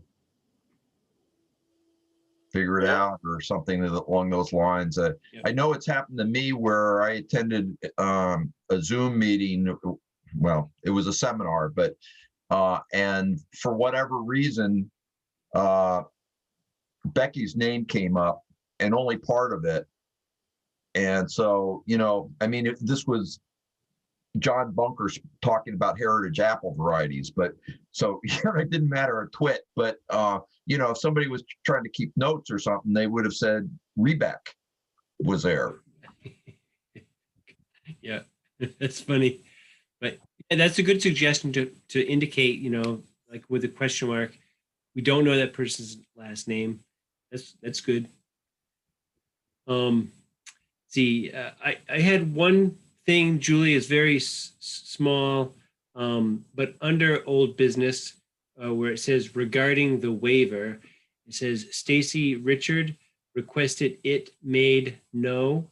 I'm sensing that might be somehow that has to be adjusted a little bit. Maybe like Stacy Richard requested it be made known that she is concerned. Do you see where I am? Yep, I can definitely do that. Okay, very, very teeny. But, Yep. All right. I'll also do the question mark after Rick. Okay. And I had nothing else that jumped out at me. So, anybody else? Anything? I'd entertain a motion on the minutes. I'll make a motion to approve as amended. Okay, and a second. I'll second. Thank you, Craig. Any more discussion? So we know that Rich was not there, so he would not be voting in this case. So all in favor? So George? Yes. Yes. Craig?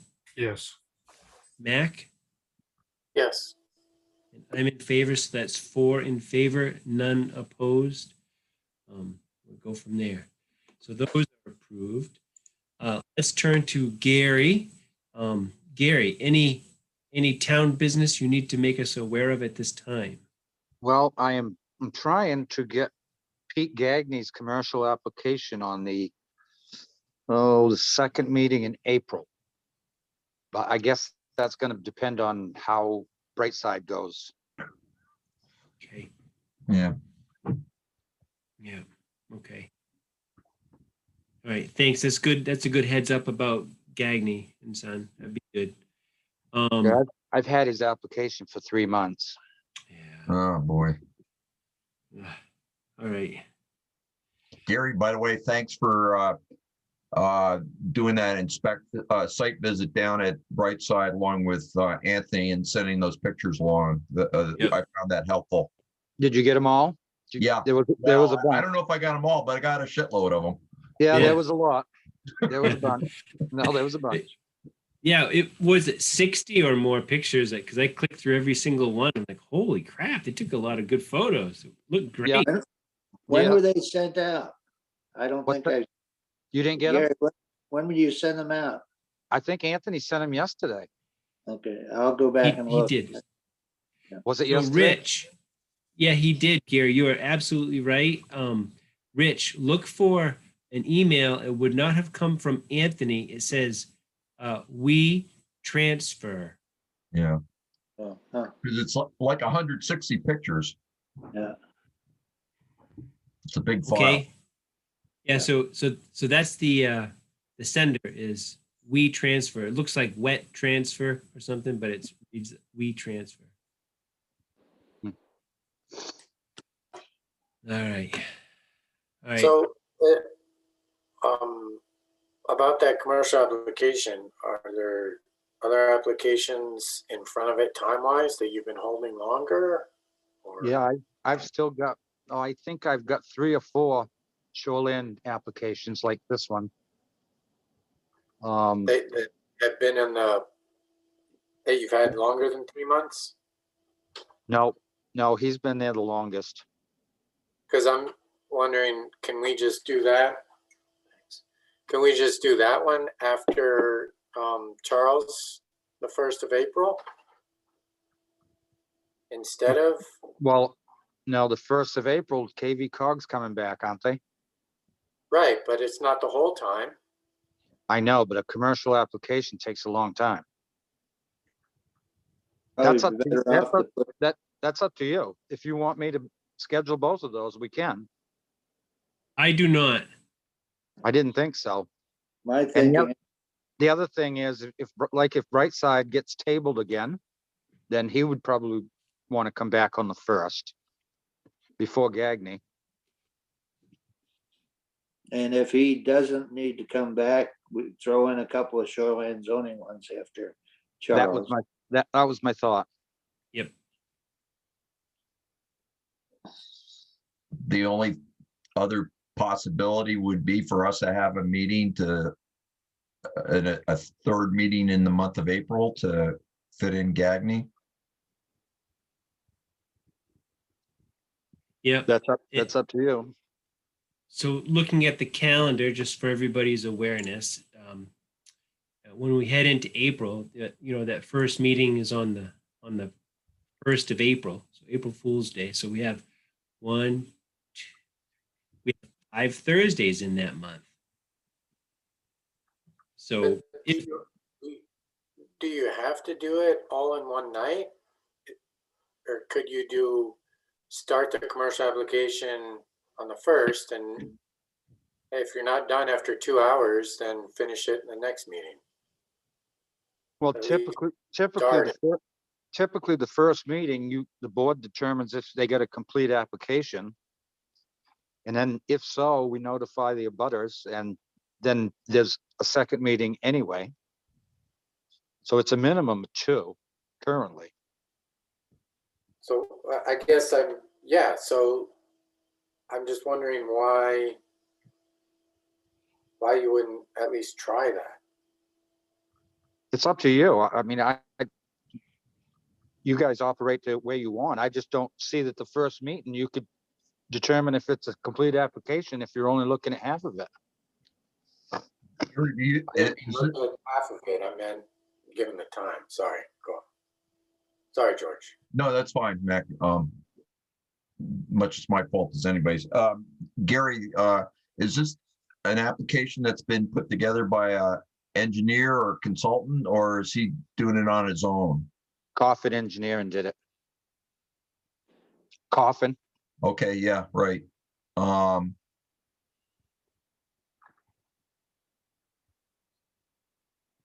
I mean, Brightside so far has been somewhat of an exception, but in the past, when we've had consulting engineers put these applications together, they tend to be pretty close to being complete.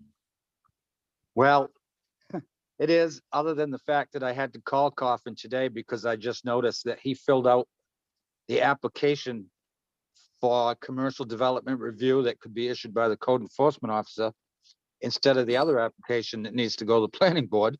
Okay, I stand corrected. And he gave me 1 copy instead of 8. That's why I asked you where that was, because I couldn't find it. All right. Uncle. all right. So we'll see how quick he gets that to me. I didn't guarantee he'd be on the 18th, but I said, well, let's shoot for that. Okay, So we'll see what happens. we'll see. Okay, great.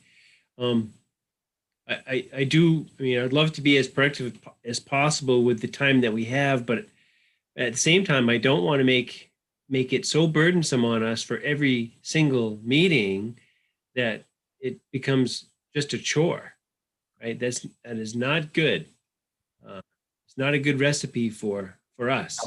I will tell you though that, I mean, basically it's been quiet all winter. Yesterday was the busiest day I've had in terms of permits coming in, people calling. So these shoreline applications are going to start rolling in. Yeah. Yep. And I think that'll be, I would start to expect that. And so I think this is the time when, say, if we finish, something with the bright side application on the first meeting in April, if there's an opportunity to conclude some business with some shoreline zoning application, that would be great. That's the plan. Yeah. I also have another commercial application down at the old health center on School Street. Right. Huh. Okay. Well, more activity coming on. Maybe that's all good, right? Okay.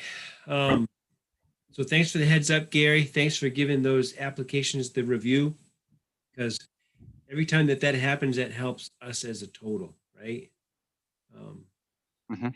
What a nightmare it would be if, if you hadn't caught that and said back to coffee, you filled out the wrong one.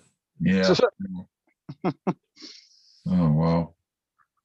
Nothing against Coffin. I mean, it's just a mistake that somebody did, but Yeah, I don't know if he printed that app offline and he printed the wrong one. I don't know that the application's a heck of a lot different anyway. But okay. it may be. Yep. Yeah, I think there are some differences. I can't quite remember what they are, but I do too. Got to be some differences or we wouldn't have had to. you can't count on that, Rich. Yeah, Gary, I do want to say thank you for taking those photos. That took a lot of time, so I appreciate that. yeah, no problem. No problem. Any day out of the office is better than sitting behind the desk. Yeah. Yeah. All right. Hey, any other official town business then? Not for me. Okay. Thanks, Gary. And so before going, Craig, how's your rehab going with your neck rebuild there? Going pretty good. Yeah? Back to work full time. Oh, excellent. Been riding snowmobile a little bit, so it's Wow. been going good. Stay Good away for from you. those jumps. Yeah. Good for you. All right. Good news. All right. All right. Anything else? Any other news to share? Anybody? No. Okay. If not, we can call it a wrap. I want to thank you, Julie, for all your help. We really appreciate it. Thank you, Gary. Thank you all planning board members. We will see you another time. Good night, all. And,